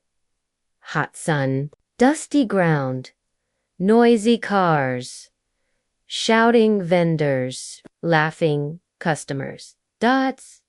And in the middle of all that, Rafi stood quietly, watching, listening. What fascinated him the most weren't the vegetables or the prices or the haggling. It was the tourists. They came with cameras, smiling, pointing, asking questions in English. Rafi didn't understand the words, but he wanted to desperately. One day, a woman asked him, "Excuse me, how much for this mango?" He didn't answer. He just looked at her, scared, then pointed to a sign. She smiled politely and walked away. That night, he asked his father, "What did she say?" His father shrugged.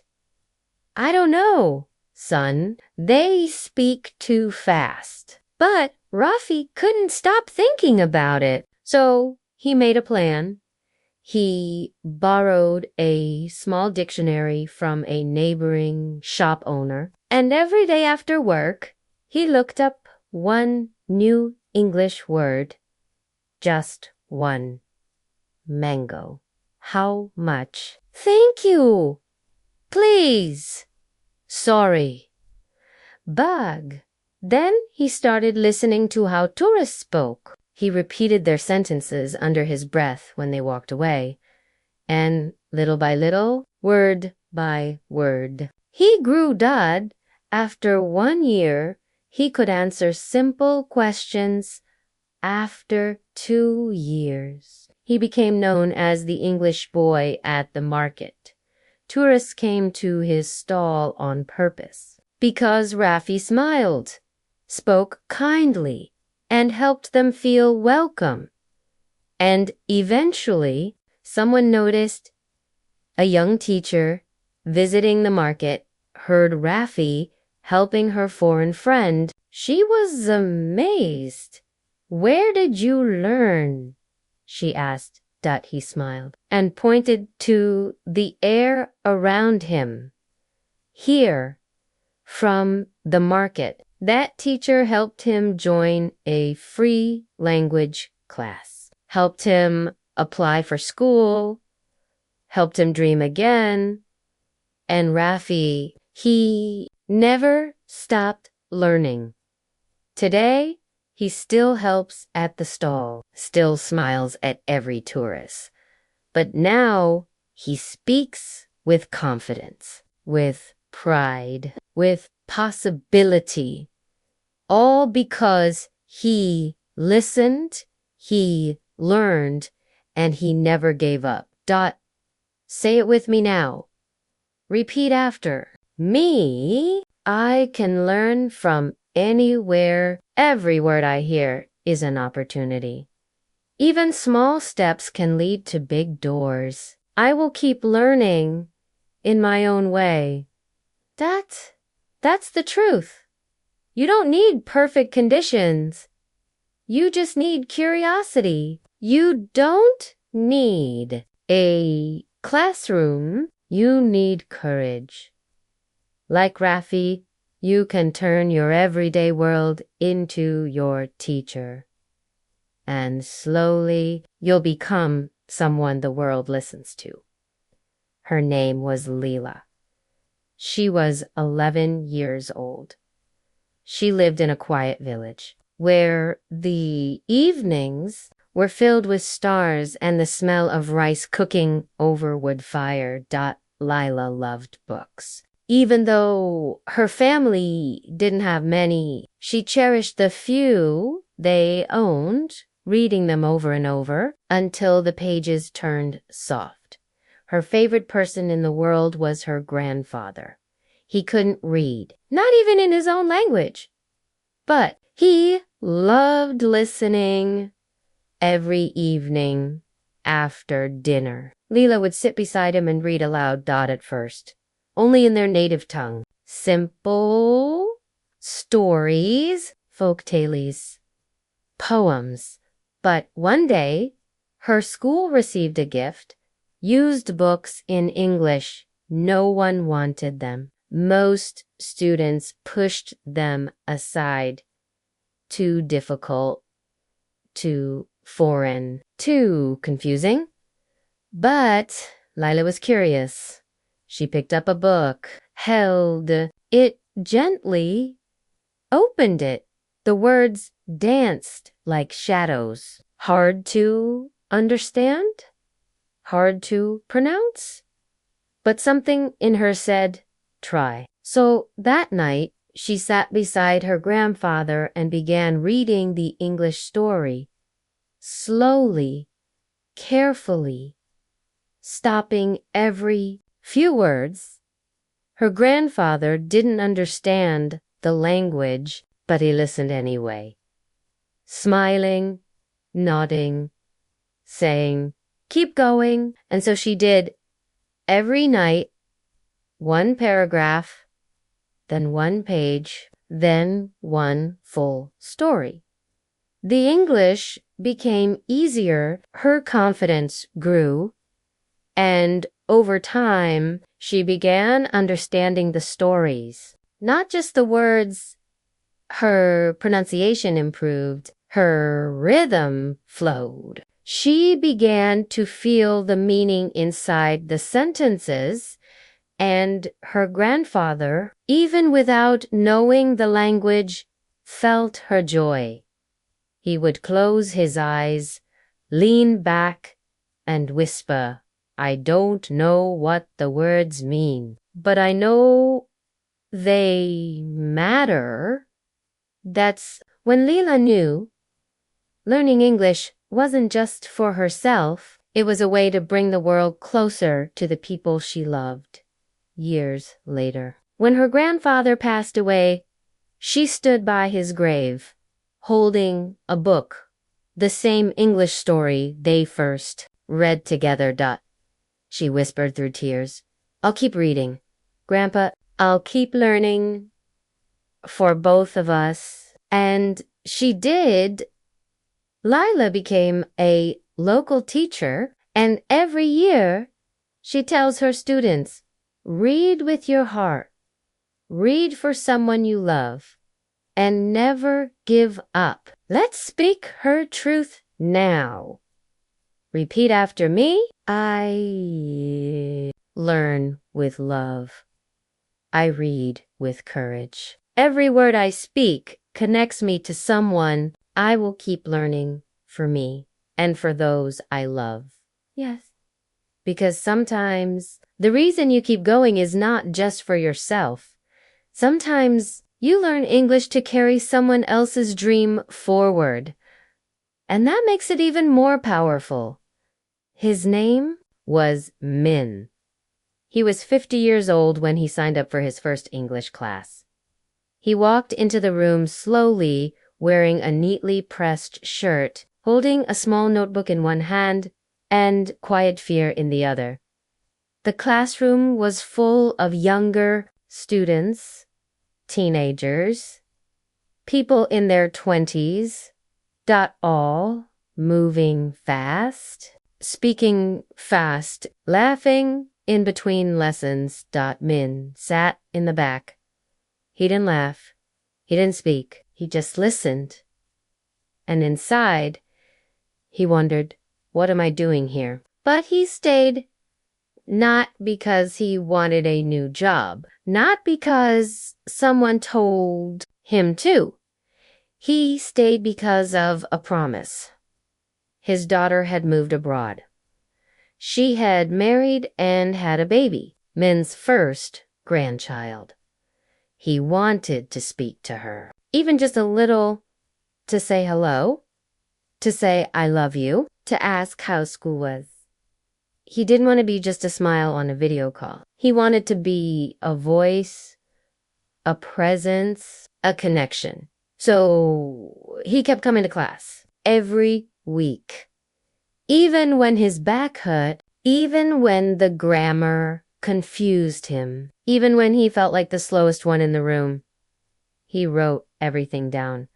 Twice, he practiced sentences on the bus. He whispered English greetings to the shopkeeper. He watched children's cartoons too. Here's simple dialogue. And slowly, his confidence grew. One day, his daughter sent a video. His granddaughter, small, with a big smile, said in English, "Hello, Grandpa. I miss you." Min watched the video 10 times. Then he pressed record. His hands shook. His voice cracked. But he said, "Hello, my little girl. Grandpa loves you. See you soon." He sent the video. And for the first time, his voice crossed oceans and touched a young heart. Let's pause here, because maybe you think you're too old to start, but Min wasn't, and neither are you. Let's speak this truth now. Repeat after me. I am not too old to learn. I still have something to say. I will use my voice to connect. And I will keep going with love, not fear. Yes, because English is not just for school. It's for life. And it's never too late to open your mouth and speak from your heart. Her name was Sita.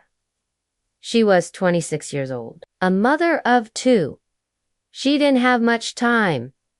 Every morning started with a rush. Feeding the baby, preparing breakfast, sweeping the floor, running after her toddler as he scattered toys across the room. By noon, she was already exhausted. No quiet study space, no desk, no hours to sit with a book. But Sita had a dream. She wanted to learn English, not for school, not for a test, but because she felt small every time she went to the clinic and couldn't explain what her child needed. She wanted to ask questions, to understand, to be heard. So she made a choice. If she couldn't make time, she would find it. 5 minutes here, 3 minutes there. And her laundry basket became her classroom. She practiced greetings while folding shirts. She whispered new vocabulary while hanging clothes in the sun. She played English podcasts while hand-washing tiny socks. Her neighbors heard her sometimes, repeating phrases like, "Excuse me, where is the hospital? My child has a fever. Please help me understand." They smiled. They didn't laugh.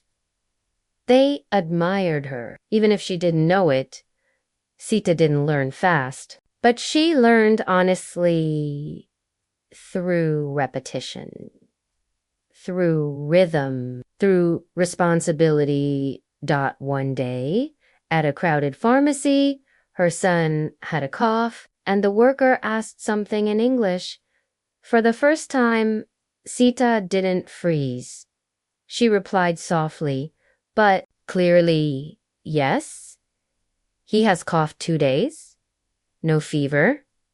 Just cough." It wasn't perfect, but it was enough to be understood, enough to get the right medicine, enough to feel strong.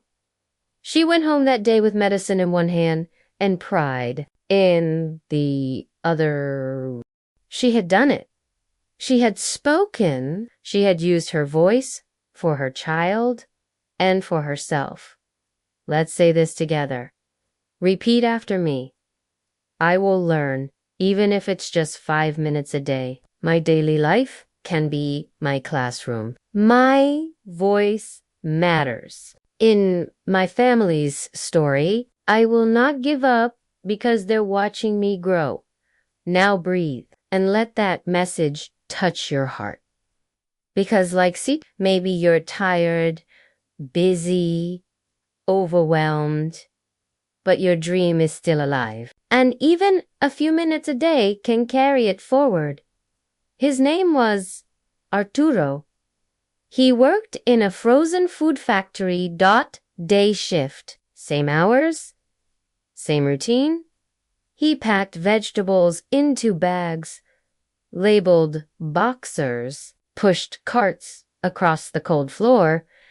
He didn't speak English, not well. Just a few words. Hello. Okay. Sorry. And every time a manager gave instructions in English, he just nodded, even if he didn't understand. One day, he packed a box of frozen peas and paused. There was a label. It said, "Keep frozen. Best before June 2025. He didn't know all the words, but something about it caught his attention. He read it again. Keep frozen. What does that mean? He copied the words onto a scrap of paper, took it home. That night, he asked his nephew, "What is keep frozen?" His nephew explained. And something clicked in Arturo's mind. The factory was full of labels. Every box, every shelf, every sign. So he began reading them, one by one. Handle with care, made in Thailand. Microwave instructions, nutrition facts. He wrote down new words each day, asked questions when he could, Googled meanings at night. No teacher, no classroom, just labels and determination. 3 months later, he could understand short safety messages. 6 months later, he could explain ingredients to a new worker. 1 year later, his supervisor noticed. "You've improved a lot," she said. "Would you like to help train new staff?"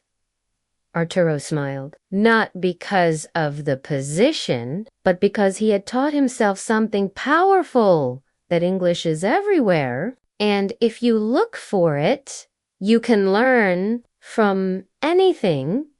Let's say that together. Repeat after me. English is everywhere. I can learn from anything around me. I will use my daily life to grow. Even small words hold big power. Now breathe. Letto. It reminds you you don't need perfect tools. You need clear intention. Even if all you have is a box, a label, a sign on the wall, you can still grow. Because your mind is ready and your future is waiting. His name was Jonah.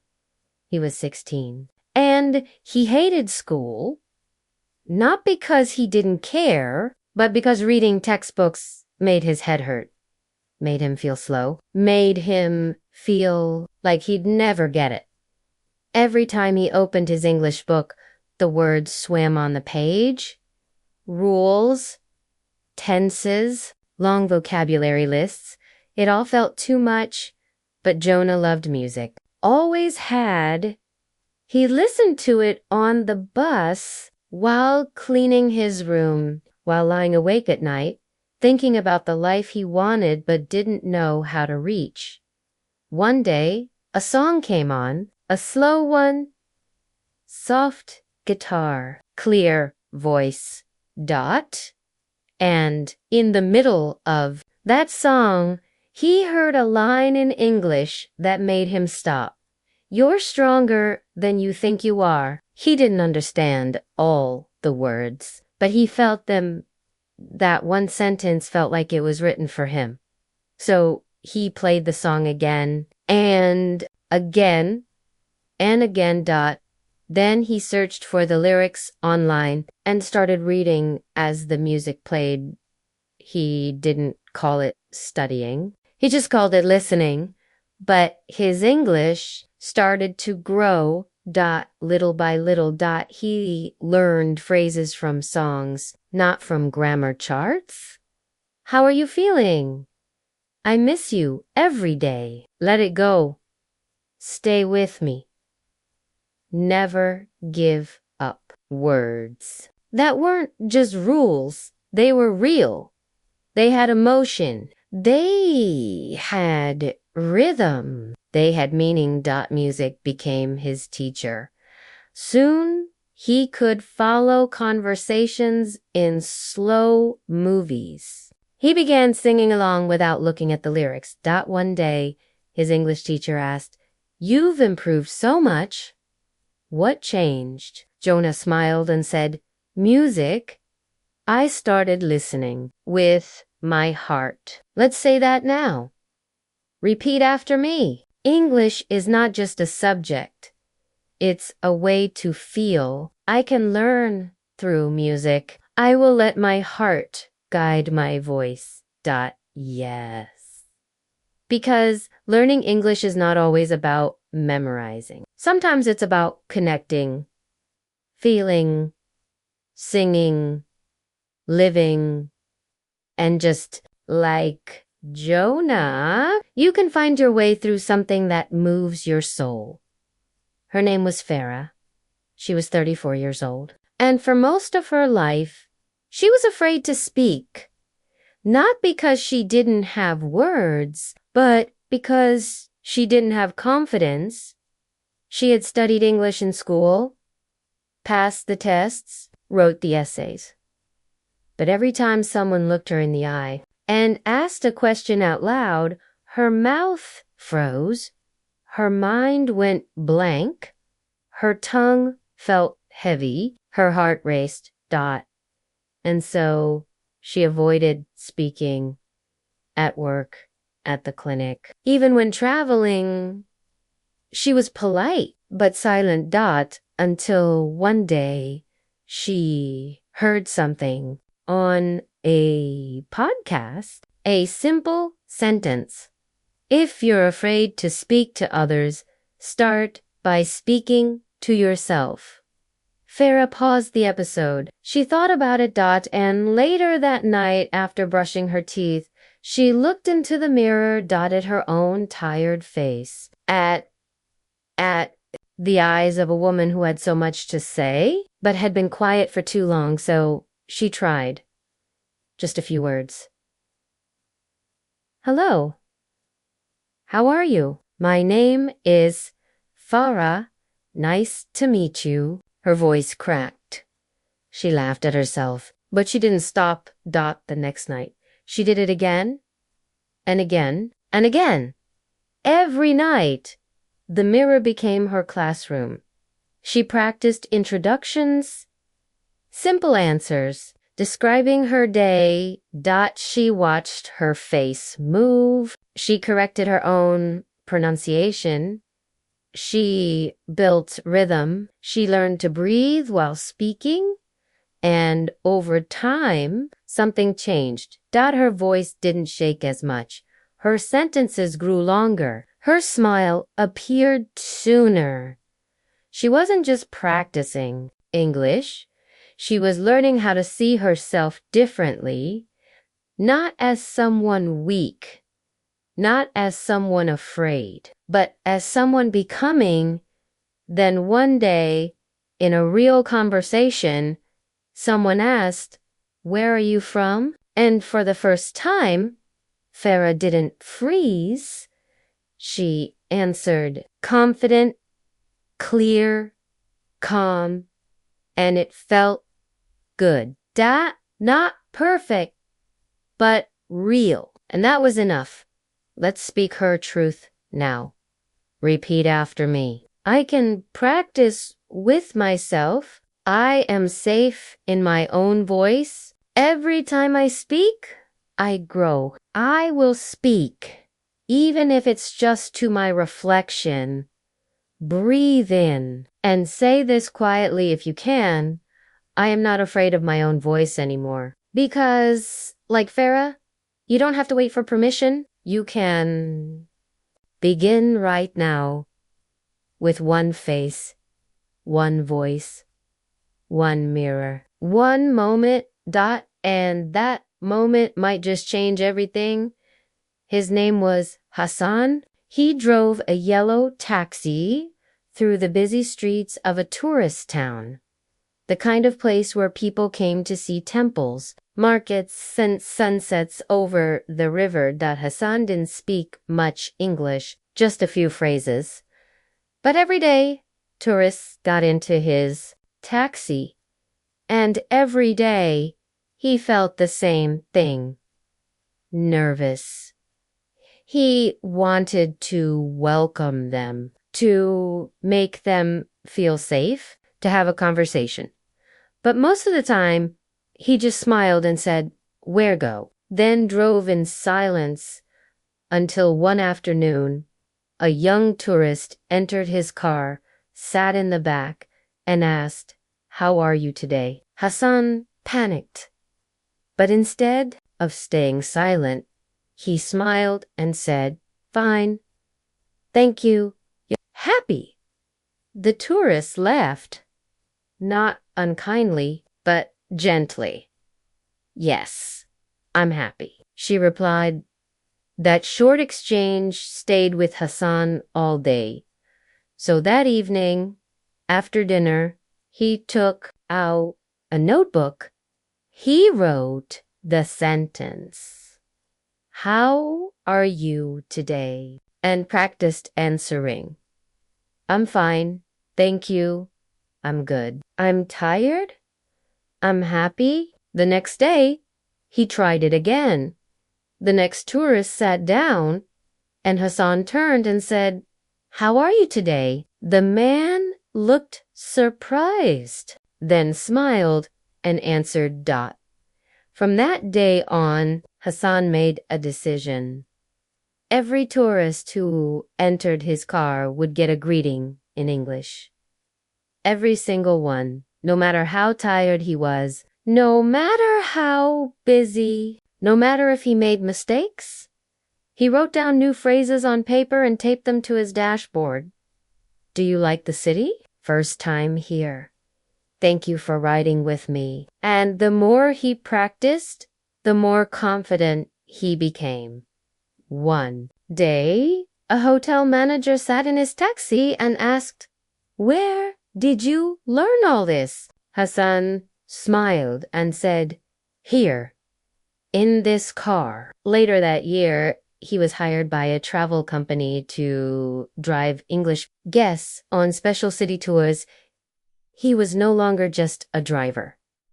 He was a guide, a storyteller, a bridge between cultures, because he chose to speak one greeting at a time. Let's speak his truth now. Repeat after me. I will use every moment to learn. Even greetings can grow my confidence. My small phrases make a big difference. I will speak even when I'm nervous. Yes, because you don't need perfect English to make someone feel welcome. You just need effort, curiosity, and a smile that says, "I'm learning and I'm not giving up." Her name was Alia. She was 17 and she was scared to speak in class. Every time the English teacher asked a question, she looked down, avoided eye contact, pretended to take notes, not because she didn't know the answer, but because she didn't trust her voice. She thought her accent sounded weird. She thought her grammar was wrong. She thought everyone would judge her if she spoke aloud, so she stayed quiet for years. But Aaliyah had a secret. At home, when no one was watching, she liked to record herself reading English stories out loud. She'd sit in her room, open a storybook, press record on her phone, and read slowly, softly, but with heart.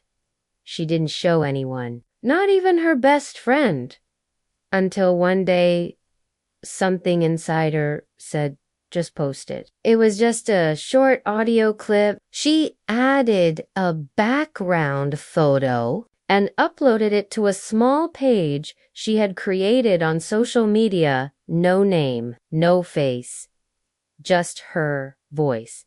She didn't expect anyone to listen, but someone did. A stranger commented, "Beautiful voice." Another said, "Can you read more?" Alia was shocked. She had no idea her voice could make someone feel something. So she posted again and again, reading poems, short dialogues, story excerpts, and slowly the page grew. People messaged her asking for vocabulary help, saying she inspired them. And something happened to Aliyah. She stopped hiding, stopped doubting, started speaking, not just online, but in real life. In class, in stores, on calls, that her voice was no longer something to be ashamed of. It was something she had built, trained, loved, because she found the courage to speak when no one was watching, and then she found the courage to speak when everyone was. Let's speak our truth now. Repeat after me. I don't need to be perfect to be heard. I will speak with heart, not fear. Even my small voice can make a big impact. I am proud of the way I sound. Now breathe. Feel that truth. Because you don't have to wait until you're fluent to speak. You speak, and then you become fluent. Like Alea, you can start small. Even if no one's watching, even if no one believes in you yet. And one day, your voice will reach someone who needs it most. His name was Jorge. He worked long hours on a dusty construction site far from home. He wore a hard hat, carried heavy beams, and spoke mostly in gestures. Why? Because most of his coworkers spoke English, and he didn't. He felt small, silent, invisible. They called out names of tools, gave instructions in fast English, laughed at jokes he couldn't understand. He wasn't angry. He just felt outside. But he wanted to change that, not to impress anyone, but to belong. So Jorge made a decision. Every week, he would learn one new word, just one. He started with the tools. Hammer, screwdriver, drill, wrench, tape measure. He labeled each one in his own notebook, drew pictures beside the words, practiced saying them under his breath while sweeping the site at the end of the day. Sometimes he asked a kind coworker, "Am I saying this right?" And even when they laughed, he kept asking because he knew this wasn't about embarrassment. This was about growth. After a few months, he could understand safety instructions. After a year, he helped translate for a new worker. After 2 years, he led part of a morning meeting in English. Not because he spoke fast, but because he spoke clearly, with purpose, with pride. Jorge didn't learn English in a classroom. He learned it in the noise, in the dust, in the middle of work and sweat and effort. End. That made it real.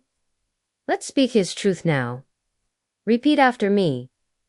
I can learn through my work. Every tool, every task can teach me. Even in loud places, I can grow quietly. I belong. And I will not give up. Yes, because no matter where you work, no matter how others speak, You are capable of learning, even if it's one tool at a time, one word at a time, one brave question at a time.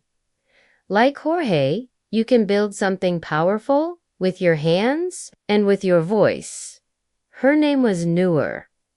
She was 16, quiet, kind, always helping at home. She didn't have money for private lessons, didn't have a phone with apps, didn't even have strong Wi-Fi, but she had one thing. Her little brother, he was 5, full of energy, full of questions, and he loved cartoons. Especially English ones. Colorful, fast, funny voices. At first, Noor didn't care. She just sat beside him while he watched, sometimes half listening, sometimes falling asleep. But over time, she noticed something. He started repeating English phrases, copying the characters, saying things like, "Let's go, I don't know, I'm hungry." And Noor thought to herself, if he can learn by listening, maybe I can too. So she made a choice. She watched with him. Fully. No phone. No multitasking. Just watching. She paused the show to repeat lines, wrote down funny sentences, Googled new words she heard. She turned subtitles on, practiced out loud with him, and used cartoon phrases during the day. "Come here. Good job. What's your name?" And her brother laughed every time. He didn't judge.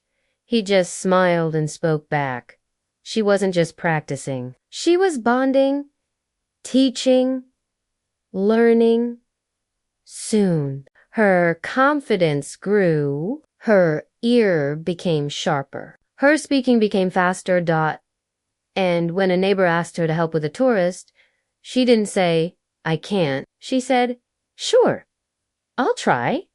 And she did, because even though she didn't study from big books, she had learned real English from small screens, small voices, and big moments of connection.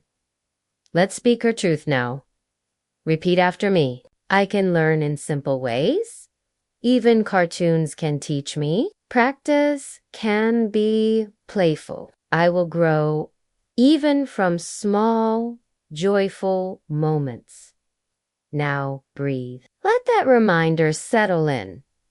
You don't need perfect study tools. You just need presence, creativity, curiosity, and you can find your fluency in the most unexpected places. His name was Dario. He worked in the city, but lived 2 hours away. Every morning, he boarded the same crowded bus. Gray seats, dusty windows, heads nodding, people half-asleep. He left home before sunrise and returned long after dark. There wasn't much time for studying, no energy for classes, no space for books. But Dario had a goal. He wanted to understand English, to really hear it, not just the slow, clear sentences from his school years, but the real English, fast, natural, alive. At first, he thought he didn't have time. Then one morning, he noticed something. He had 2 hours on the bus. Every day, 10 hours a week, over 40 hours a month. So he made a choice. He put in his old headphones, opened a podcast, and pressed play. At first, it felt impossible, too fast, too many accents, too many words he didn't know. But he kept listening, even when he didn't understand, even when it gave him a headache. Even when others watched him whisper along with his screen, he turned it into a routine. Every morning, English podcast. Every evening, English dialogue. He slowed the audio down, listened to the same episode 3 times, wrote down one new sentence each day. Could you say that again?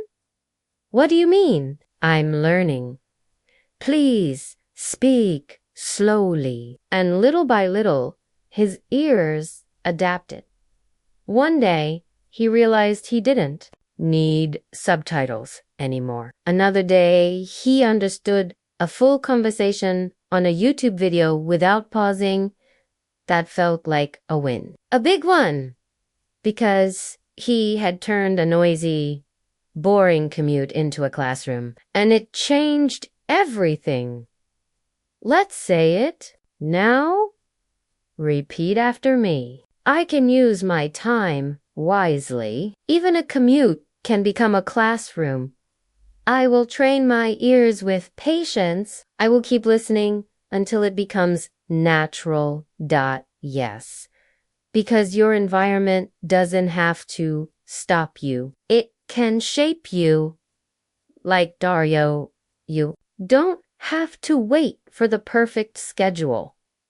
You can start now, right where you are, and let the world around you teach you something powerful. Her name was Hannah. She was 14, and she barely spoke at all. Not just in English, but in any language. She was shy, quiet, afraid of being wrong. At school, she sat in the back. She always kept her head down, never raised her hand, never volunteered. People thought she didn't care. But the truth was, she cared too much. Every time she wanted to say something, 1,000 thoughts filled her mind. What if they laugh? What if I sound stupid? What if my accent is wrong? What if I forget the word? So she said nothing. But one day, her English teacher gave the class an assignment. Practice speaking one new English word every day out loud. Hannah didn't know how to do that. She didn't like hearing her own voice. But that night, alone in her room, she whispered her first word, hope. It felt strange, but something about it felt good. The next day, she whispered another word, smile. Then, kind, strong. Learn one word a day. No pressure, no full sentences, just small beginnings. She said them to her pillow, to her reflection, to the stars outside her window. Weeks passed, her notebook grew, and so did her courage.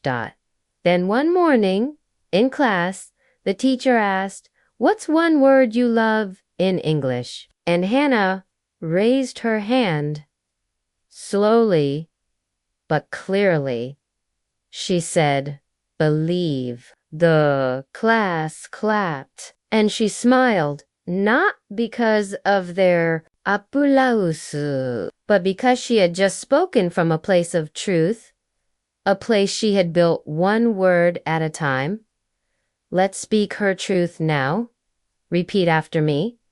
Even one word matters. My voice grows with practice. I will not rush. I will speak one word one day, one step at a time. Yes, that's how confidence grows. Not in big leaps, but in small choices. One word today, another tomorrow. And soon, a voice that belongs to you, brave, steady, and full of life. How to speak positively about yourself. Let me ask you something. Simple, but powerful. How do you speak about yourself? Not just to others, but in your own mind. When no one's listening, when no one's watching, do you say, I'm terrible at English? I always mess up. I'll never be good enough. Or do you say, I'm trying. I'm learning. I'm proud of my progress. Because the words you use become the way you see yourself.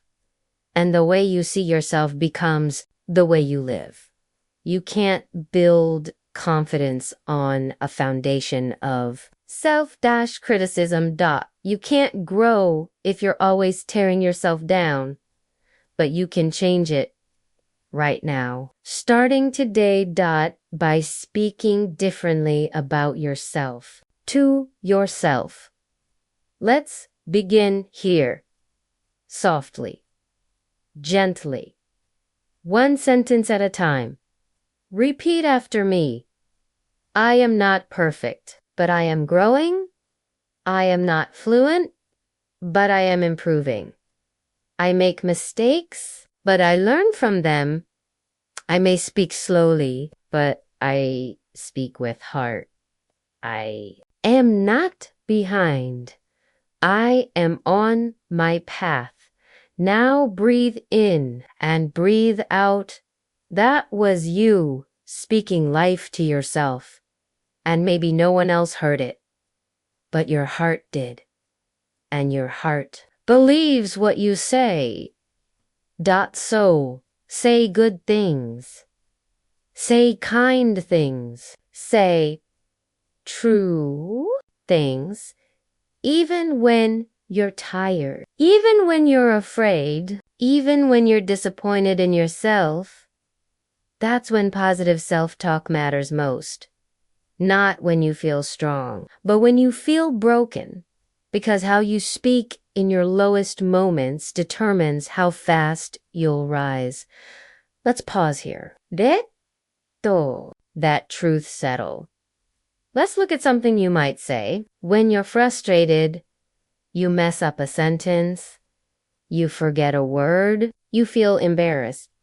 And the first thing you say to yourself is, I'm so stupid. But that's not true. You're not stupid. You're just learning. Let's replace that. Instead of saying, I'm so stupid, try saying, I'm still learning. That's okay. Feel the difference. One sentence closes your heart. The other opens it. Let's try more negative. I always mess up my grammar. Positive. I'm starting to notice my grammar. That means I'm growing. Negative. I sound terrible when I speak English. Positive. My voice matters, even when it's not perfect. Negative. I'll never be fluent. Positive. Fluency takes time, and I'm on my way. Negative. Everyone is better than me. Positive. Everyone has their own pace. I'm honoring my negative. My accent is bad. Positive. My accent tells my story, and that story is beautiful. Let's speak some of these now. Repeat after me. I speak with courage, not perfection. I grow with every try. My mistakes are part of the process. My voice is allowed. My journey is valid. Now breathe. Feel how these words change the way you carry yourself. This is what it means to speak positively about yourself, not pretending, not lying, just choosing to be kind to the person who needs your kindness most. Let's talk about something heavy, but honest. Shame. It. Not just a feeling, it's a silence, a weight in your chest, a voice in your mind that says you're not good enough. And the worst part, shame doesn't wait until you're alone. It shows up in moments that matter when you're about to speak. When someone asks you a question in English, when you try to say something and it comes out wrong, shame says, see, you're not smart. You'll never get this. You should just stop. But here's the truth. Shame is not the same as failure. Shame is a lie you don't have to believe anymore, because every single person who ever learned English has made mistakes, said something silly, forgot a word, felt embarrassed. That's part of learning, not a reason to quit, a reason to keep going. Because when you speak with shame, you hide, but when you speak with strength, you grow. And strength doesn't mean perfection, it means speaking anyway. Let's try something now. Let's change the story. Repeat after me. My mistakes do not define me. Shame is not my story. I am learning, and that's brave. Every time I try, I rise. Now, pause. Breathe in. Let the shame fall off your shoulders. You don't need to carry it anymore. You've done enough hiding, enough doubting, enough apologizing for being human. Now, it's time to speak with new energy, a soft kind of power. The kind that says, I'm here, I'm learning, and I'm not giving up. That is your new voice. A voice that turns shame into strength. Sometimes you don't need big lessons. You just need small moments that shift your day. Moments that help you breathe, reset, and speak kindly to yourself. Let's build those moments. Let's make speaking English feel safe again. Feel empowering. Feel yours. Here are 5 daily rituals you can use to speak positively about yourself. You don't need a perfect plan, just presence. Start small. Start soft. Start now. 1 morning mirror phrase. Every morning, stand in front of your mirror. Look into your own eyes and say 1 sentence in English, not about the weather, not about your to-do list, but about you. Say, I'm learning to love my voice. Or, today I will speak with kindness. Or, I am not perfect, but I am possible. Speak it like you mean it. Whisper if you must. But speak to journal sentence practice each evening, right? 1 sentence in English about something you're proud of. I answered a question today. I said hello to someone new. I listened to a podcast without stopping. Even the smallest thing counts, because small things are how big things grow. 3, audio affirmation replay record your voice saying positive self-talk sentences in English, like, I have the right to be heard. My journey matters.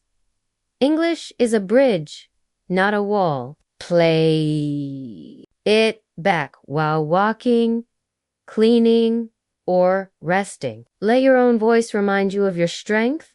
4, self-talk check-in when you make a mistake. Pause. Don't punish yourself. Don't say, I'm so bad at this. Instead, say, I'm learning. Next time will be better. This 1 shift can change everything. 5, bedtime word of the day before you sleep. Speak 1 positive word out loud. Just 1, but make it matter. Brave, gentle, growing, hope, possible. Let it be the last sound your heart hears that day. Let's speak this together. Repeat after me. Every day I will speak life into myself. I will build my voice with patience. 1 word one phrase, one gentle step at a time. And I will not give up on myself. Yes. These rituals aren't just practice. They are protection. They protect your confidence. They guard your belief.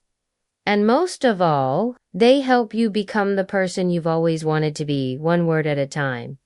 Let's slow down now. Close your eyes if you want and breathe.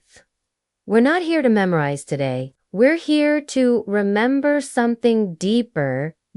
Your voice has always belonged to you, even when you didn't use it, even when others interrupted it, even when you were laughed at, corrected too harshly, or told to stay quiet. It's still yours, and it always was. You may have gone years without using your voice fully, maybe out of fear, maybe out of habit, maybe because no one told you it was safe. But I'm telling you now, it's safe, and it's time to speak again, to trust again, to rise again. Let's begin softly. Repeat after me. My voice is mine. It may have been quiet before, but it was never gone. I forgive myself for the silence. I welcome my words back with love. Now pause. Let those words sit gently in your heart. You don't need to shout. You don't need to be perfect.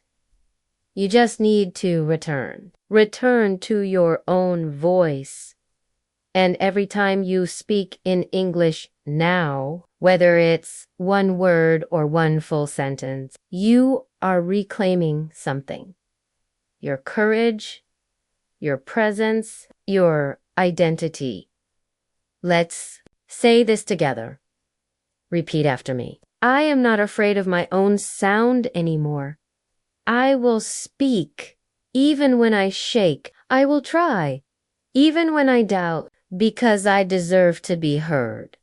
Yes, you deserve to be heard. Not later. Not when you feel more ready. Now, because you are already becoming the kind of person who speaks with strength and softness at the same time. Let's pause for a moment. You've come so far. You've opened your heart. You've softened your inner voice. Now, let's speak words that stay. Words that you can carry into your morning, into your day, into your quietest moments. You can say these out loud. You can whisper them, or you can just hear them in your heart.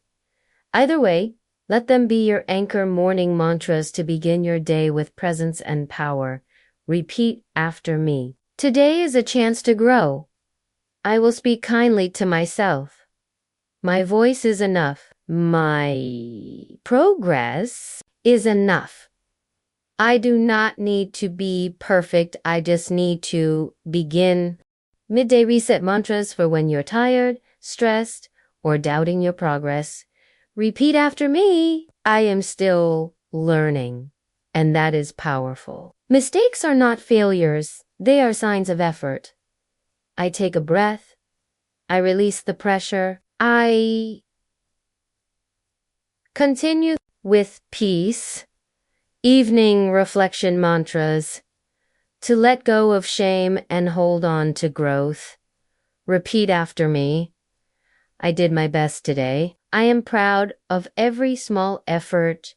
Even if I struggled, I stayed. And that means something. I end this day with self-respect voice healing mantras to gently rebuild your relationship with speaking.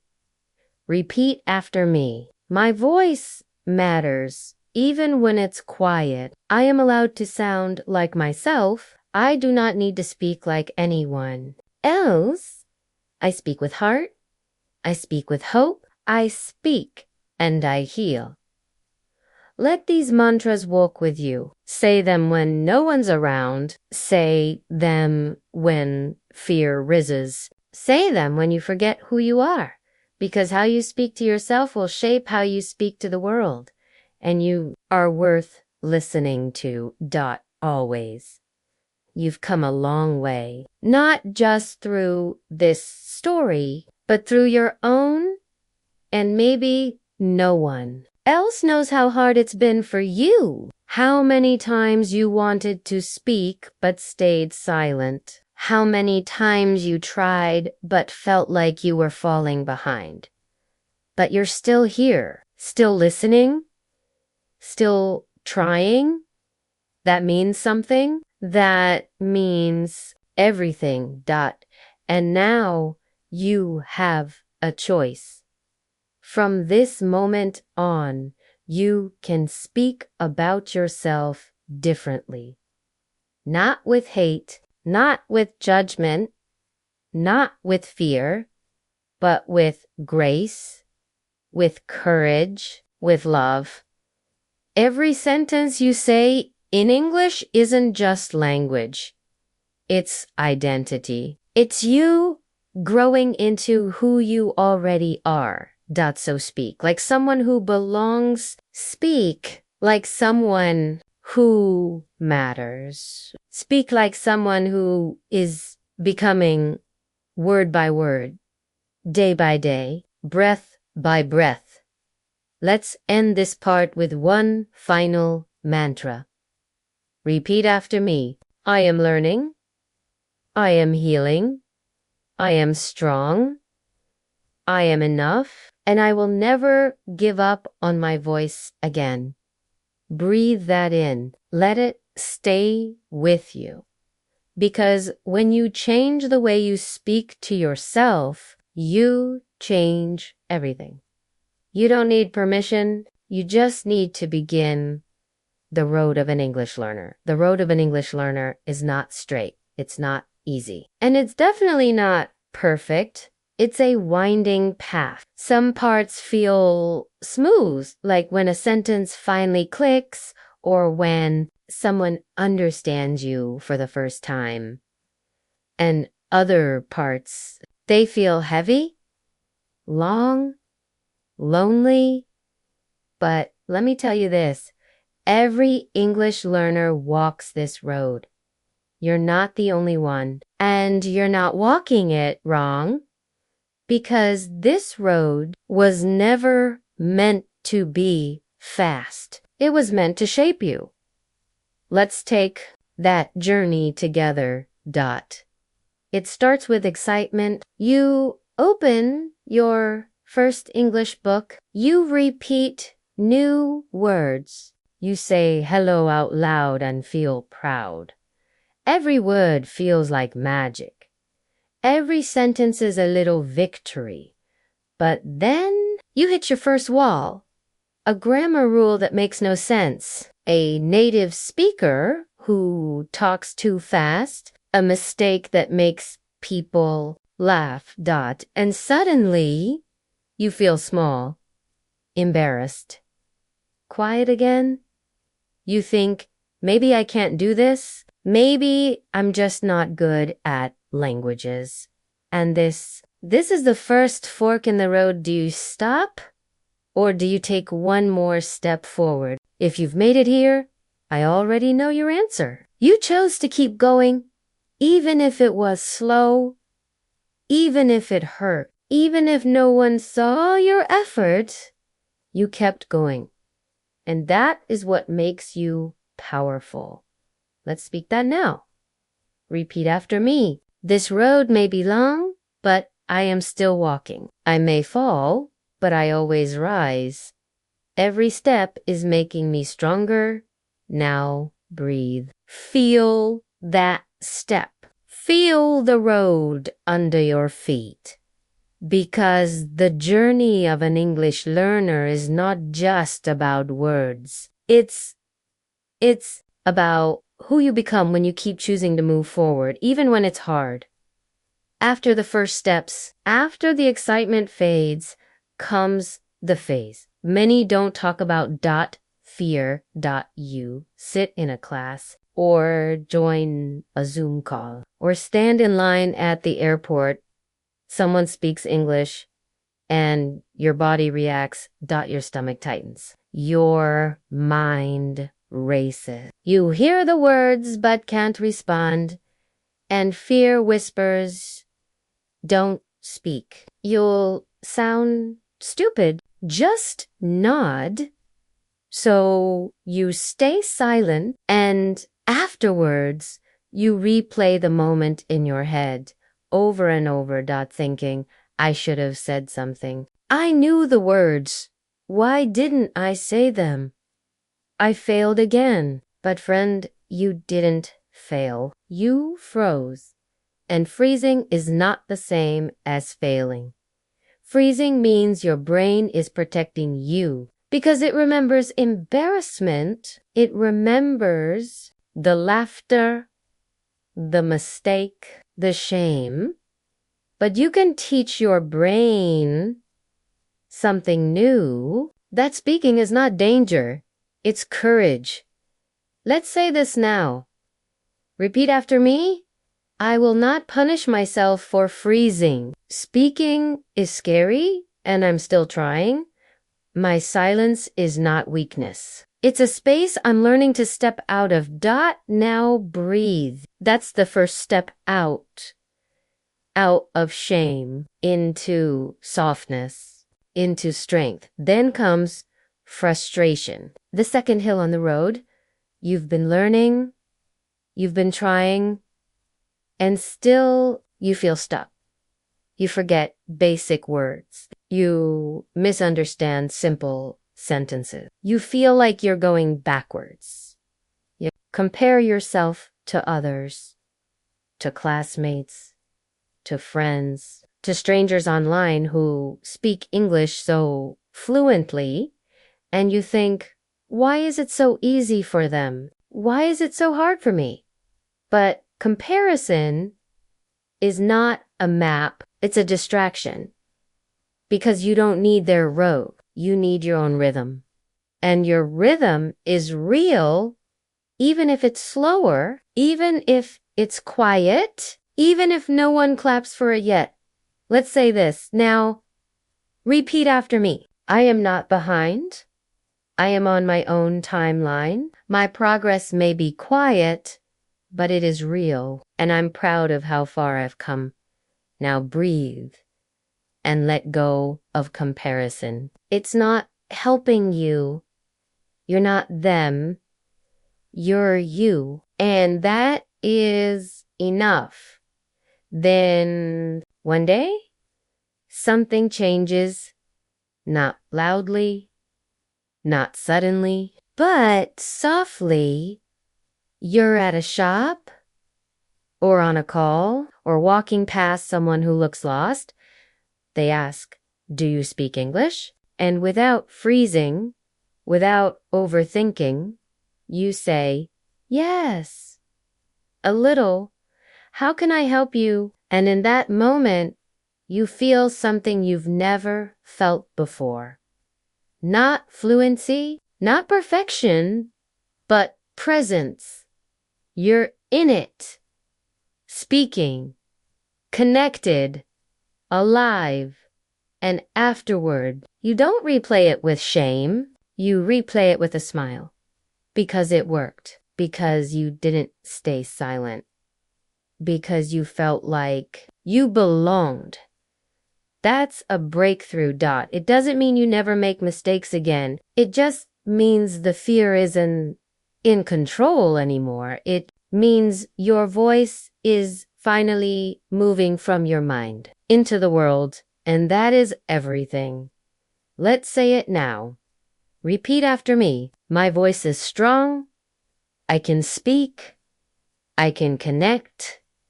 I can grow. And I am not afraid anymore. Yes. Breathe in that moment because it's coming.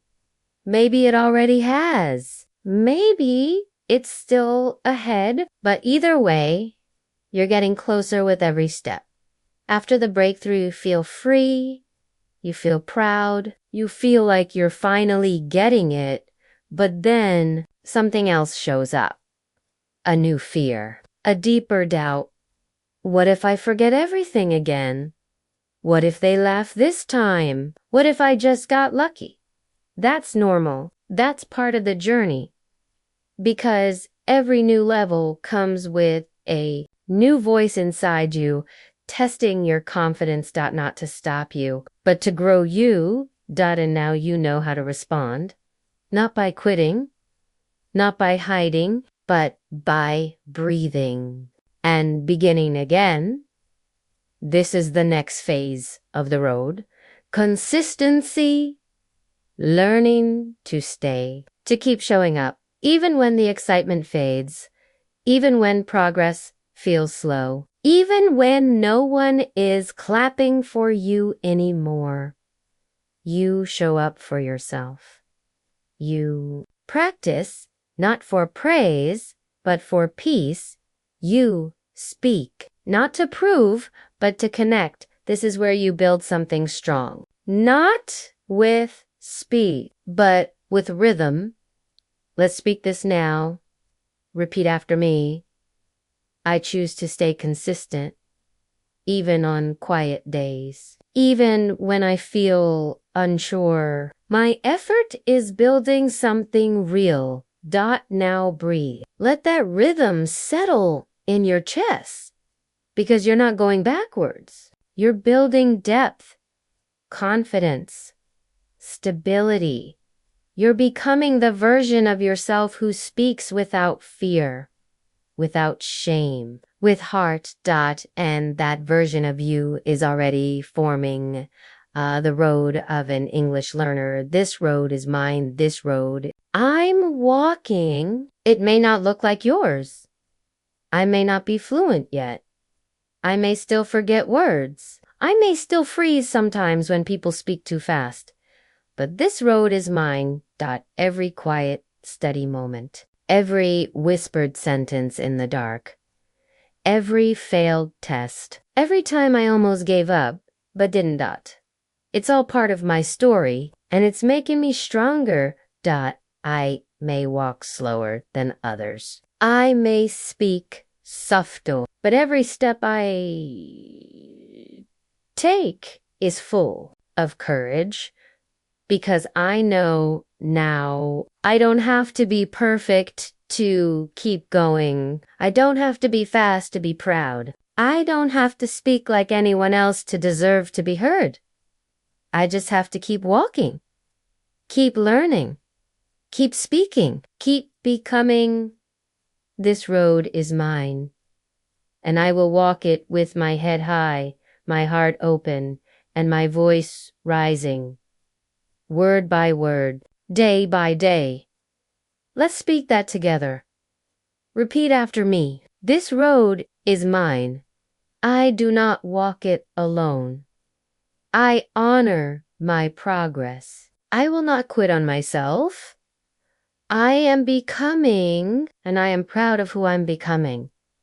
Now pause, breathe. You've made it through so much already, and you're still here, still learning, still choosing this road, and that is exactly what makes you unstoppable. The science of perseverance. You may think you're just learning English, but what you're really doing is rewiring your brain. Every time you study, listen, speak, or try again after making a mistake, your brain is changing. This is not magic, it's science. Your brain is made of something called neuroplasticity. That means it can adapt, grow, create new connections. It's not fixed. It's flexible, just like you. When you repeat something, a word, a phrase, a new sentence, you're building a new pathway in your brain. And at first, that pathway is weak, like a dirt trail in a forest. But the more you walk it, the stronger it becomes. Soon, that little trail becomes a road. And one day, you don't Eve. Repeat after me. My brain is growing. Every time I repeat, I improve. My effort is building new connections. I am not stuck. I am rewiring. Yes. You're doing more than studying. You're reshaping who you are from the inside out. Let's go deeper. Let's talk about repetition. The thing most people avoid. The part that feels boring, slow, frustrating. But repetition is not punishment, it's training. Every time you repeat a word, your brain sends a message. This matters. And the more it hears that message, the stronger it becomes. Think of it like building muscle. You don't grow stronger by lifting a weight once. You grow stronger by lifting it again and again. Your brain is the same. When you hear the same English phrase 20 times, that's not wasted effort. That's building fluency. That's laying bricks. And yes, it might feel slow. You might think, I already know this. Or worse, I keep forgetting this. But forgetting and remembering again is exactly how your brain locks it in. The struggle is part of the learning, that heavy feeling in your head. That's growth. That moment when you say a sentence wrong and feel embarrassed, that's growth. That time you have to look up the same word for the 5th time, that's growth. Your effort is never wasted. Not when it's repeated, not when it's real. Let's speak that now. Repeat after me. Repetition is my strength. Mistakes are part of the process. Every try makes my brain stronger. Struggle means I am learning. Now pause. Breathe that in, because the path of growth doesn't always feel good. Sometimes it feels confusing, slow, exhausting. But that's not failure. That's how you know it's working. Keep repeating. Keep walking. Keep growing. Your brain is listening. And it's changing because you refuse to give up. You don't rise by accident. You rise through habits. Not big events, not big promises, but small choices made again and again. Wake up. Listen to one podcast. Speak one sentence aloud. Write 3 words in a notebook. Small, but powerful. Because when you repeat those actions day after day, they become part of you. At first, it feels like effort. But later, it feels like identity. You stop saying, I'm trying to learn English. And you start saying, I'm someone who learns English. That shift, that's everything. Because when it becomes part of who you are, you stop negotiating with yourself. You stop needing motivation. You simply show up. It's just what you do now. That's the beauty of habits. They don't make you perfect. They make you consistent. And consistency is what builds fluency. Let's say this now. Repeat after me. My small actions create big change. My habits shape who I am. I don't need to be perfect. I need to be consistent. Now, breathe and remember, fluency isn't a result. It's a rhythm made of daily effort, daily breath, daily belief. So the question is not, how fast can I learn? The question is, what habits can I start today that I'll still be doing next month? Start small, but start now. Your brain will thank you, and your future self will smile and say, I'm proud you didn't stop. Let's continue. Here comes the next segment of part 5, the science of perseverance, where we explore how your mindset shapes your motivation and how thinking like a lifelong learner sets you free from perfectionism and pressure, told in your natural, motivational rhythm. Soft, spoken, and CapCut voiceover ready. Let's talk about mindset, because your brain can only grow if your thoughts allow it to. If you think, I should be fluent by now, I'm not smart enough, I always make mistakes, then even your best effort feels like failure. But if you think, I'm learning, this takes time, mistakes are how I grow, then even your slow days feel like progress. That's mindset. Not positive thinking, not ignoring your struggles, just seeing the struggle as part of the story. A fixed mindset says, if I fail, it means I'm not good enough. A growth mindset says, if I fail, it means I'm learning something new. Which one sounds like freedom? Exactly. You don't have to be perfect. You just have to be curious. Lifelong learners don't stop because they made a mistake. They get curious. They ask, what can I try next? What did this teach me? How can I grow from this? That mindset doesn't come from talent. It comes from decision. You decide what kind of learner you want to be. Let's speak it now. Repeat after me. I have a growth mindset. Mistakes are not bad. They are lessons. I am not afraid of learning slowly. I am proud to be a lifelong learner. Now breathe and release the pressure, because perfection is not the goal. Progress is. You don't need to prove anything. You just need to keep asking, what's the next small thing I can try today? That's how learners grow. That's how you become unstoppable. That's how you never give up. Resilience.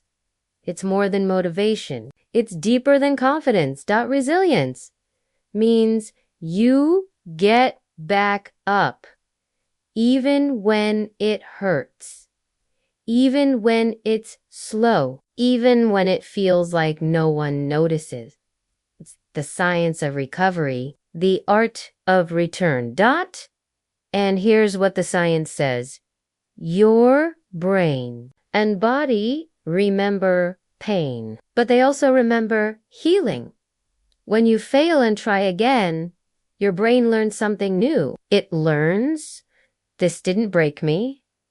I'm still safe. I can handle this. That's powerful, because the more you get back up, the faster your brain learns how to bounce back. That's resilience. You train it like a muscle, not by avoiding failure, but by walking through it with softness. By saying, I'm disappointed, but I'm not done. Let's say that now. Repeat after me. I am resilient. I rise after I fall. Every setback makes me stronger.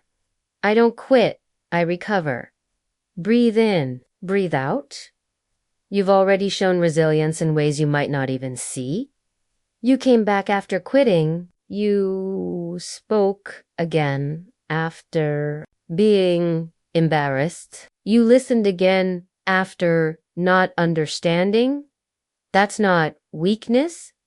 That's not failure. That's strength. That's resilience. That's you. And the more you speak with love, not judgment, after a hard moment, the faster you heal, the faster you grow, the longer you last. And in the end, that's what perseverance really means. Not going fast, but never stopping. may not see it, but something inside you is changing.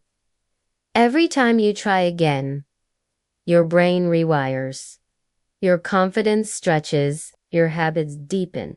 That you may not feel stronger, but you are, because strength doesn't always roar. Sometimes it whispers, "I'll try again tomorrow." You don't need loud motivation. You need quiet belief. And your brain, it's listening. Every time you repeat, every time you correct yourself kindly, every time you come back after failing, you're training it.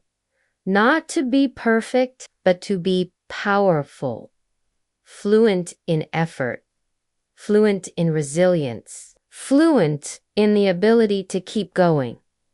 That is real fluency. Let's speak it now. Repeat after me. My brain is becoming stronger every day. My efforts are not invisible. Even slow growth is powerful growth. I will keep going because I'm worth it. Now breathe. Let that reminder sit in your heart. You are not stuck. You are not broken. You are not behind. You are becoming, and the science is on your side. Because every time you refuse to give up, you teach your brain something new.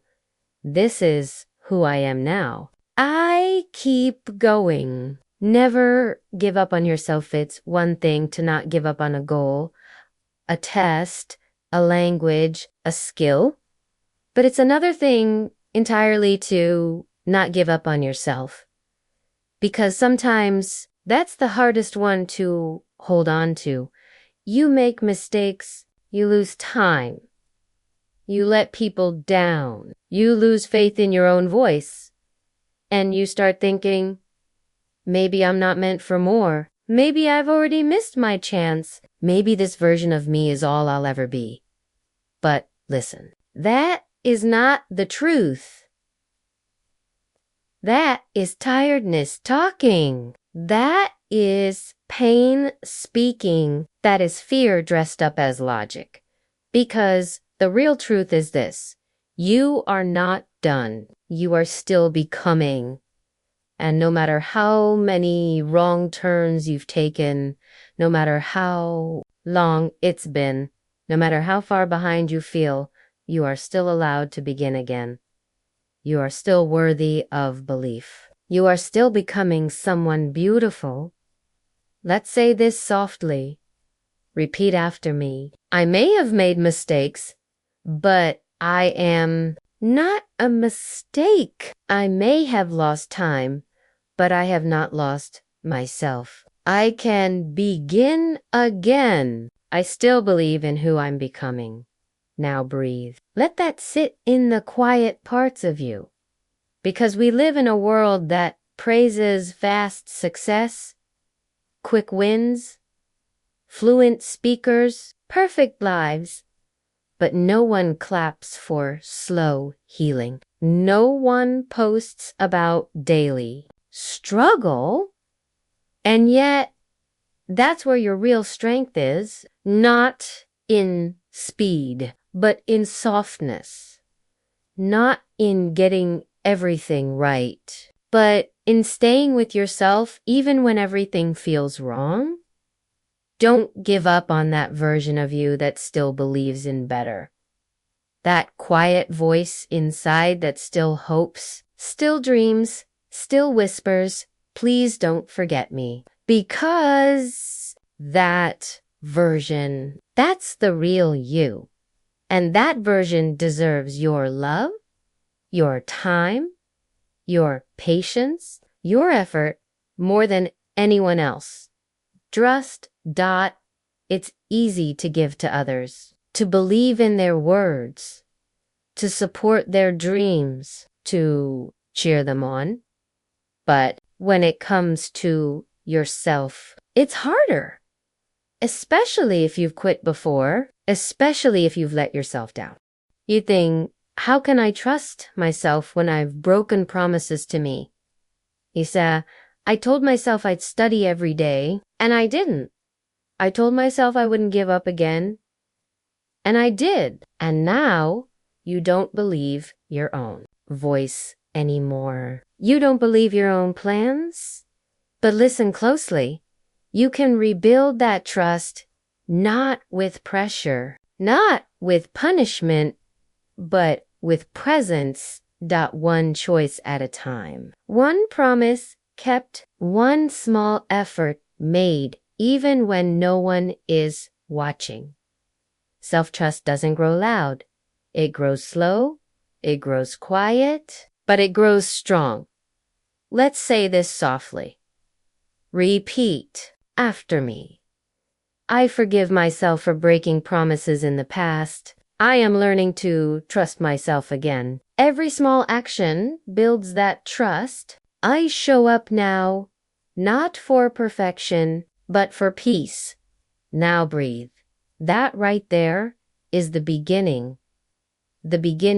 of a new relationship with your own effort, with your own voice, with your own future. You don't need to be perfect to be trustworthy. You just need to be honest and consistent and gentle. Keep showing up for you, even when it's quiet, even when it's uncomfortable. Because the moment you can look in the mirror and say, I believe in you, and mean it, that's the moment everything changes. Sometimes your dream will feel lonely, not because it's wrong, but because it's real. Real dreams often live in quiet places, deep places, unseen places. And when you speak them out loud, some people won't understand. Some people will say, that's too hard. You're too old. You're not ready. And those words hurt, especially when they come from someone you love, someone you hoped would say, I believe in you. But even if no one else believes in your dream, you still can, you still must, because the dream was given to you, not to them. They don't have to see it. They don't have to approve of it. But you have to protect it. You have to water it, even when it looks like nothing is growing. Even when the soil is dry, even when the nights are long, because one day something will bloom and you'll look back and say, I'm so glad I didn't give up. Let's speak that now. Repeat after me. I will stay loyal to my dream, even if no one else sees it, even if no one else claps. This dream is mine, and I'm not giving up. Breathe in. Let that truth anchor you, because your dream doesn't need a crowd. It needs your consistency, your courage, your care. Don't give it up just because it's taken time. Most beautiful things do. You've come this far. Don't stop watering what you planted. It will grow, and so will you. There will come a moment, maybe it's already come, when you'll sit with your head in your hands and think, maybe I should just let this go. Not out of weakness, but out of exhaustion, because trying is heavy, especially when progress feels invisible. Especially when you're the only one who seems to care, you'll tell yourself, it's not worth it. I'm not meant for this. Maybe this dream was too big. And that moment will feel so quiet, so honest, so final. But listen closely, that moment is not the end. It's a doorway, a turning point. And what you say to yourself right there matters more than anything else. So let me tell you what. I hope you say this softly, even if your voice shakes. Repeat after me. I am tired, but I'm not done. I am hurting, but I still care. I am struggling, but I'm still here. And that means I still believe.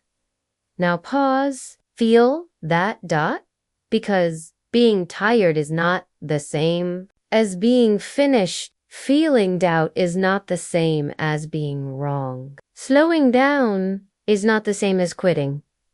You are allowed to rest, but don't forget the reason you started. Don't forget the version of you who wanted this so badly, the version who whispered, I know this won't be easy, but I'm going to try anyway. They're still inside you, waiting for you to believe again, waiting for you to hold on, even if it's with just one hand. So hold on, even if it's quietly, even if it's shakily. Hold on, because this dream is still alive, and so are you. You are still worth believing in. If no one has told you this lately, let me be the one to say it. You are still worth believing in, not because you're perfect, not because you've done everything right, not because you always feel strong, but because you keep showing up, you keep trying, you keep walking, even when no one claps for you. That matters. It really does. And maybe you don't see it yet. Maybe your progress still feels too small. Maybe your voice still feels too shaky. Maybe your hope still feels too fragile. But it's there, Dot. It's in the way you press play on podcasts like this. It's in the way you whisper new words to yourself when no one's watching. It's in the way you refuse to stop. Even when every part of you says, this is too much, you keep going anyway.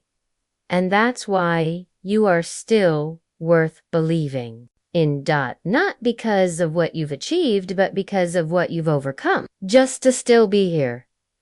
Let's speak it together now. Repeat after me. I am still here. I am still trying. I am still becoming, and I am still worth believing in. Dot. Now breathe. Let it in.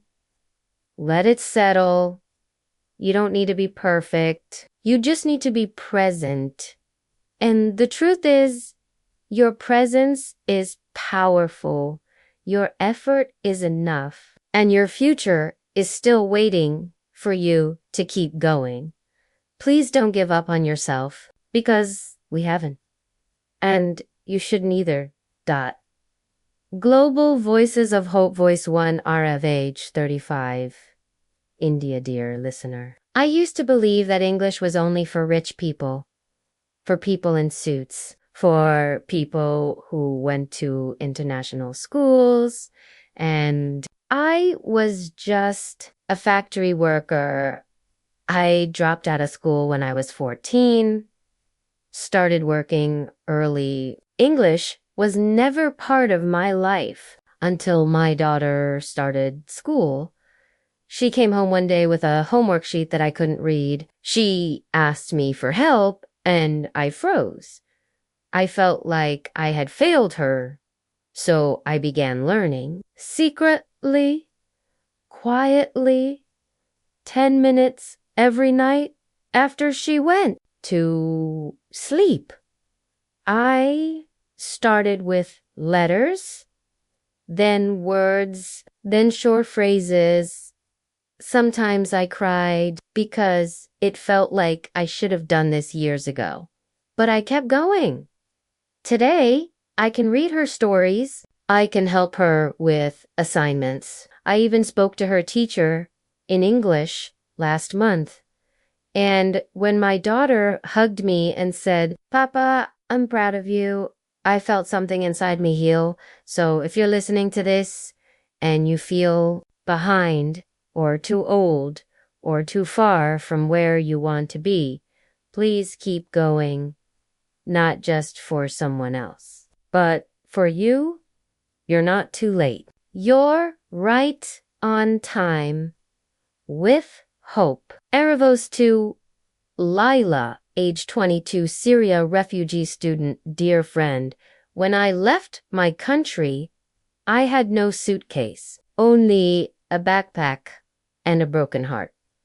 War took many things from me, my home, my school, my friends, but it did not take my voice, even though I was too afraid to use it at first.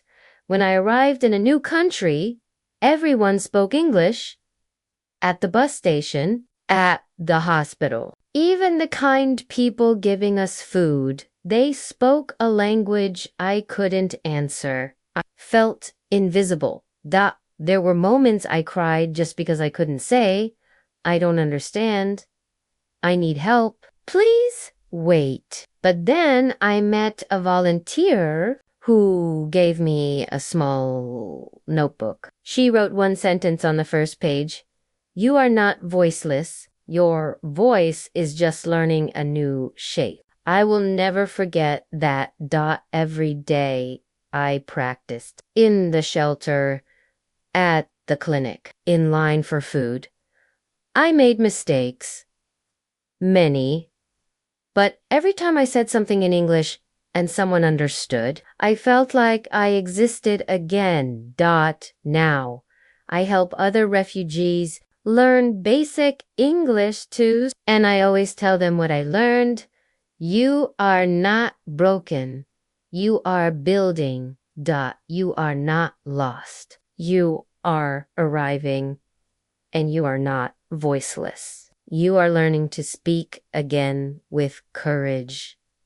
Stay strong, stay patient, and never give up on your voice. With love. Lila Voice 3. Mateo, age 44, Argentina, dear friend. I work in the back of a restaurant. No one really sees me. I wash dishes, clean counters, take out trash. People don't speak to me much, except when something is missing. But I listen every day to the cooks shouting, to the waiters laughing, to the customers ordering. All in English. At first, I didn't care. I thought, that's not my world. I don't need English to wash plates. But then one day, a tourist came in, confused, lost, asking for help, and no one answered. So I stepped forward. I tried. I said, one moment, please. I get, manager. Simple, broken. But it worked. The tourist smiled, said thank you. That moment stayed with me. So I started learning on breaks at home, using free apps, writing words on napkins, and now I still wash dishes. But I also help the staff understand English orders. I speak to delivery drivers. Sometimes I even greet customers when the host is busy. Not because I have a degree, not because I'm fluent, but because I didn't stop. And neither should you. You don't need a title to be worthy of growth. You don't need a classroom to deserve respect. You just need the courage to begin again, even when no one's watching. And if no one claps for you, I will, because you're doing something brave. With respect, Mateo Voice 4, Yuki, age 17, Japan. Dear listener, I used to think that my voice didn't matter. I was always the quiet one in class. Not because I didn't know the answers, but because I was afraid of saying them wrong. My English teacher would ask, who wants to try? And my hands would stay in my lap, even when my heart was ready. I knew the words. I practiced at home. But in front of others, I froze. I hated my accent. I hated how slow I sounded. I hated feeling behind. But one day, our teacher played a song, a soft, slow English song, and he asked us to read the lyrics out loud. For the first time, I didn't freeze because the rhythm helped me breathe. I didn't have to be fast. I didn't have to be perfect. I just had to feel the words. So I started practicing with music every night, one verse at a time. Then I moved to poems, then short speeches, and now I speak in class, not perfectly, but proudly. I found something inside me that I thought I had lost, my courage. So if you're scared to speak, please don't give up. Start with rhythm. Start with breath. Start with anything that helps you feel safe in your own sound, because your voice deserves to be heard with quiet strength. Yuki Voice 5, Samuel, age 60. Can you, dear listener? My name is Samuel. I have been a farmer all my life. I wake with the sun. I know the rhythm of soil, of seasons, of silence. I never learned English in school. I never needed it until now. My grandson was born in another country. His parents speak mostly English with him. He is growing fast. The last time we had a video call, he looked at the screen, smiled, and said, "Hi, Grandpa." I froze. I didn't know what to say back. So I just waved and cried later, alone. Not because I was sad, but because I wanted to answer him, to speak, to connect. So at 60 years old, I picked up a pencil and started learning one word a day, then one phrase, then one sentence. I practiced saying, "I love you, I miss you, you are special." And last month, on his birthday video call, I said it slowly, clearly, with love. "Happy birthday, my boy. Grandpa loves you." He smiled, laughed, clapped his little hands, and that moment was worth every late night whisper, every forgotten word, every self-doubt. So if you think it's too late, listen to me. It's not. You can still learn, still speak, still love in a new language with an old heart, with hope and soil in my hands. Samuel Voice 6, Zara, age 25, Egypt. Dear listener, I used to think I had to be successful to be worthy, to graduate, to get good grades, to speak perfectly. But life didn't go that way. I dropped out of university because of anxiety, and for months, I said nothing. To friends, to family, to myself, I felt like a failure, like I had wasted everything, like I had nothing left to offer.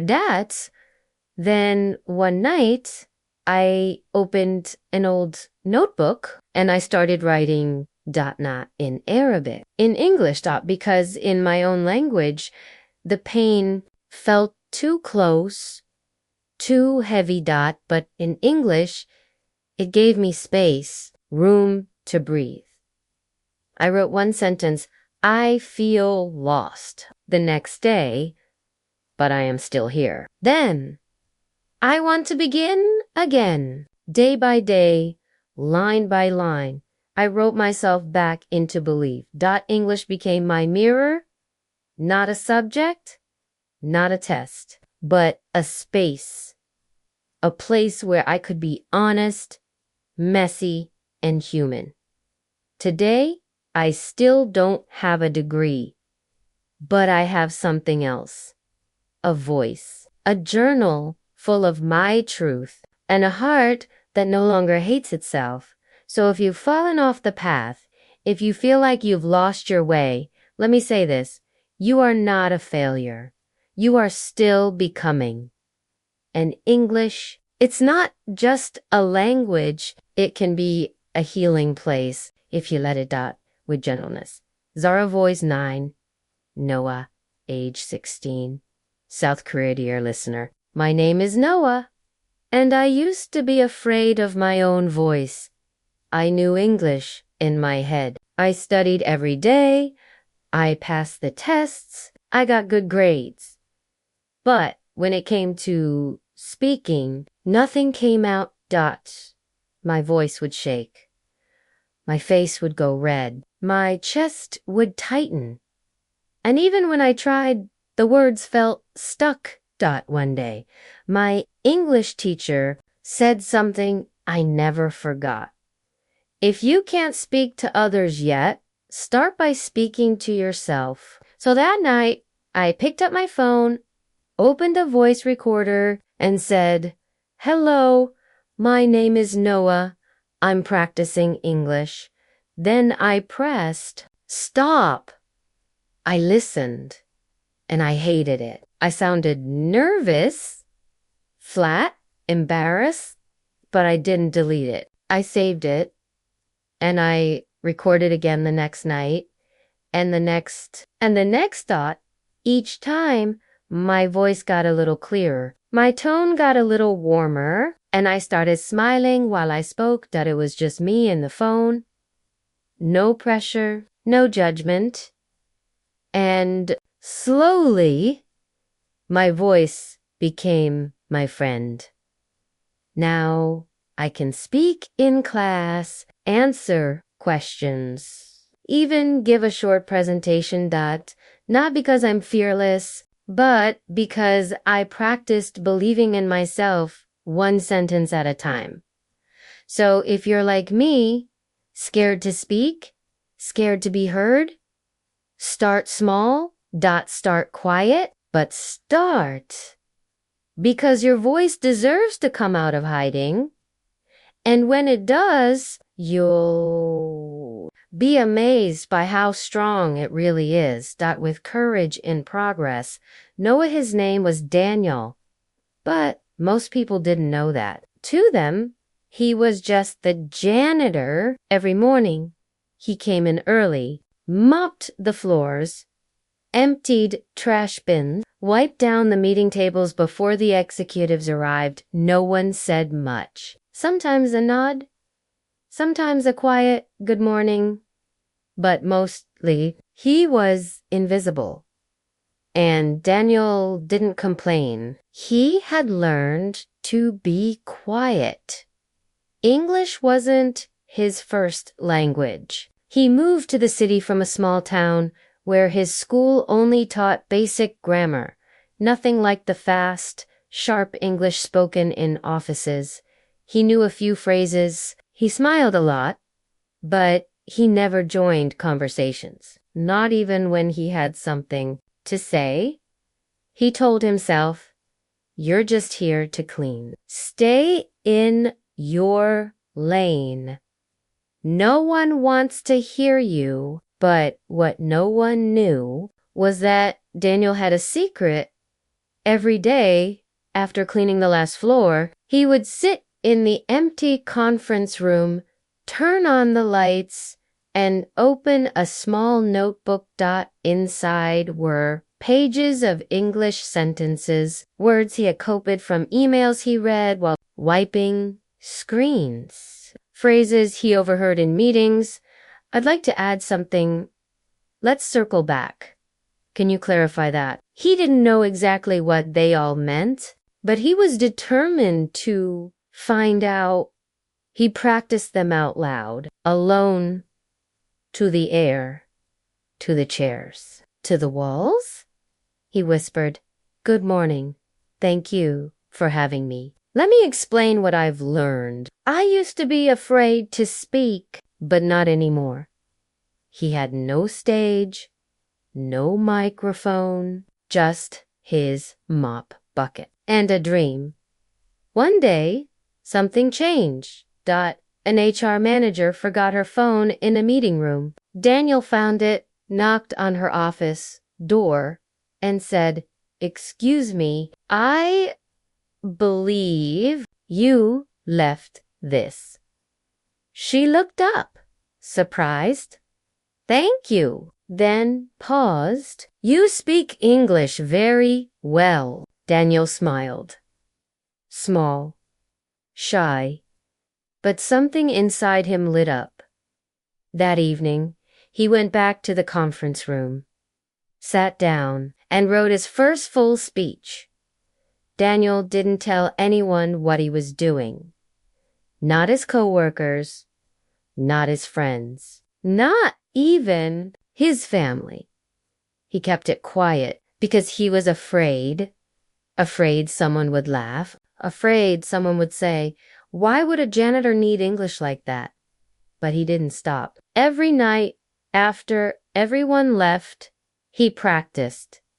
He stood behind the podium in the empty meeting room, faced the blank chairs, and spoke slowly, carefully, sometimes with shaking hands, but he spoke. He imagined an audience. He imagined someone listening. He imagined someone needing to hear his words. And somehow that gave him courage. Then came the company talent day, a casual event, voluntary. Staff could present anything, a hobby, a story, an idea. Daniel read the flyer on the wall 5 times. Then again and again, he stared at the sign-up sheet. His hands started sweating. He walked away. Twice. But something inside him said, if not now, when? So he wrote his name in small, careful letters. Daniel, maintenance, team the day, arrived. He almost didn't go. He almost erased his name. He sat in the back, heart pounding, sweat on his palms, telling himself, "You can leave, no one will notice." But then his name was called. Silence. He stood. His knees felt weak. He walked to the front, one slow step at a time. And for a moment, he just stood there, looking at the faces, all eyes on him, executives, team leaders, people who had never really looked at him before. And then he began. His voice was small, but steady. He said, asterisk, good afternoon. My name is Daniel. Some of you may not know me. I've worked here for 10 years, mostly in silence, mostly in the background. But I've been learning something, not just how to clean, but how to speak. And today, I want to share my story, asterisk, and he did 5 minutes. That's all.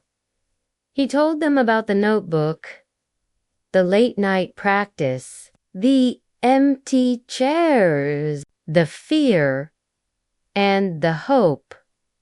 When he finished, the room was silent. Then someone clapped. Then everyone, a standing ovation.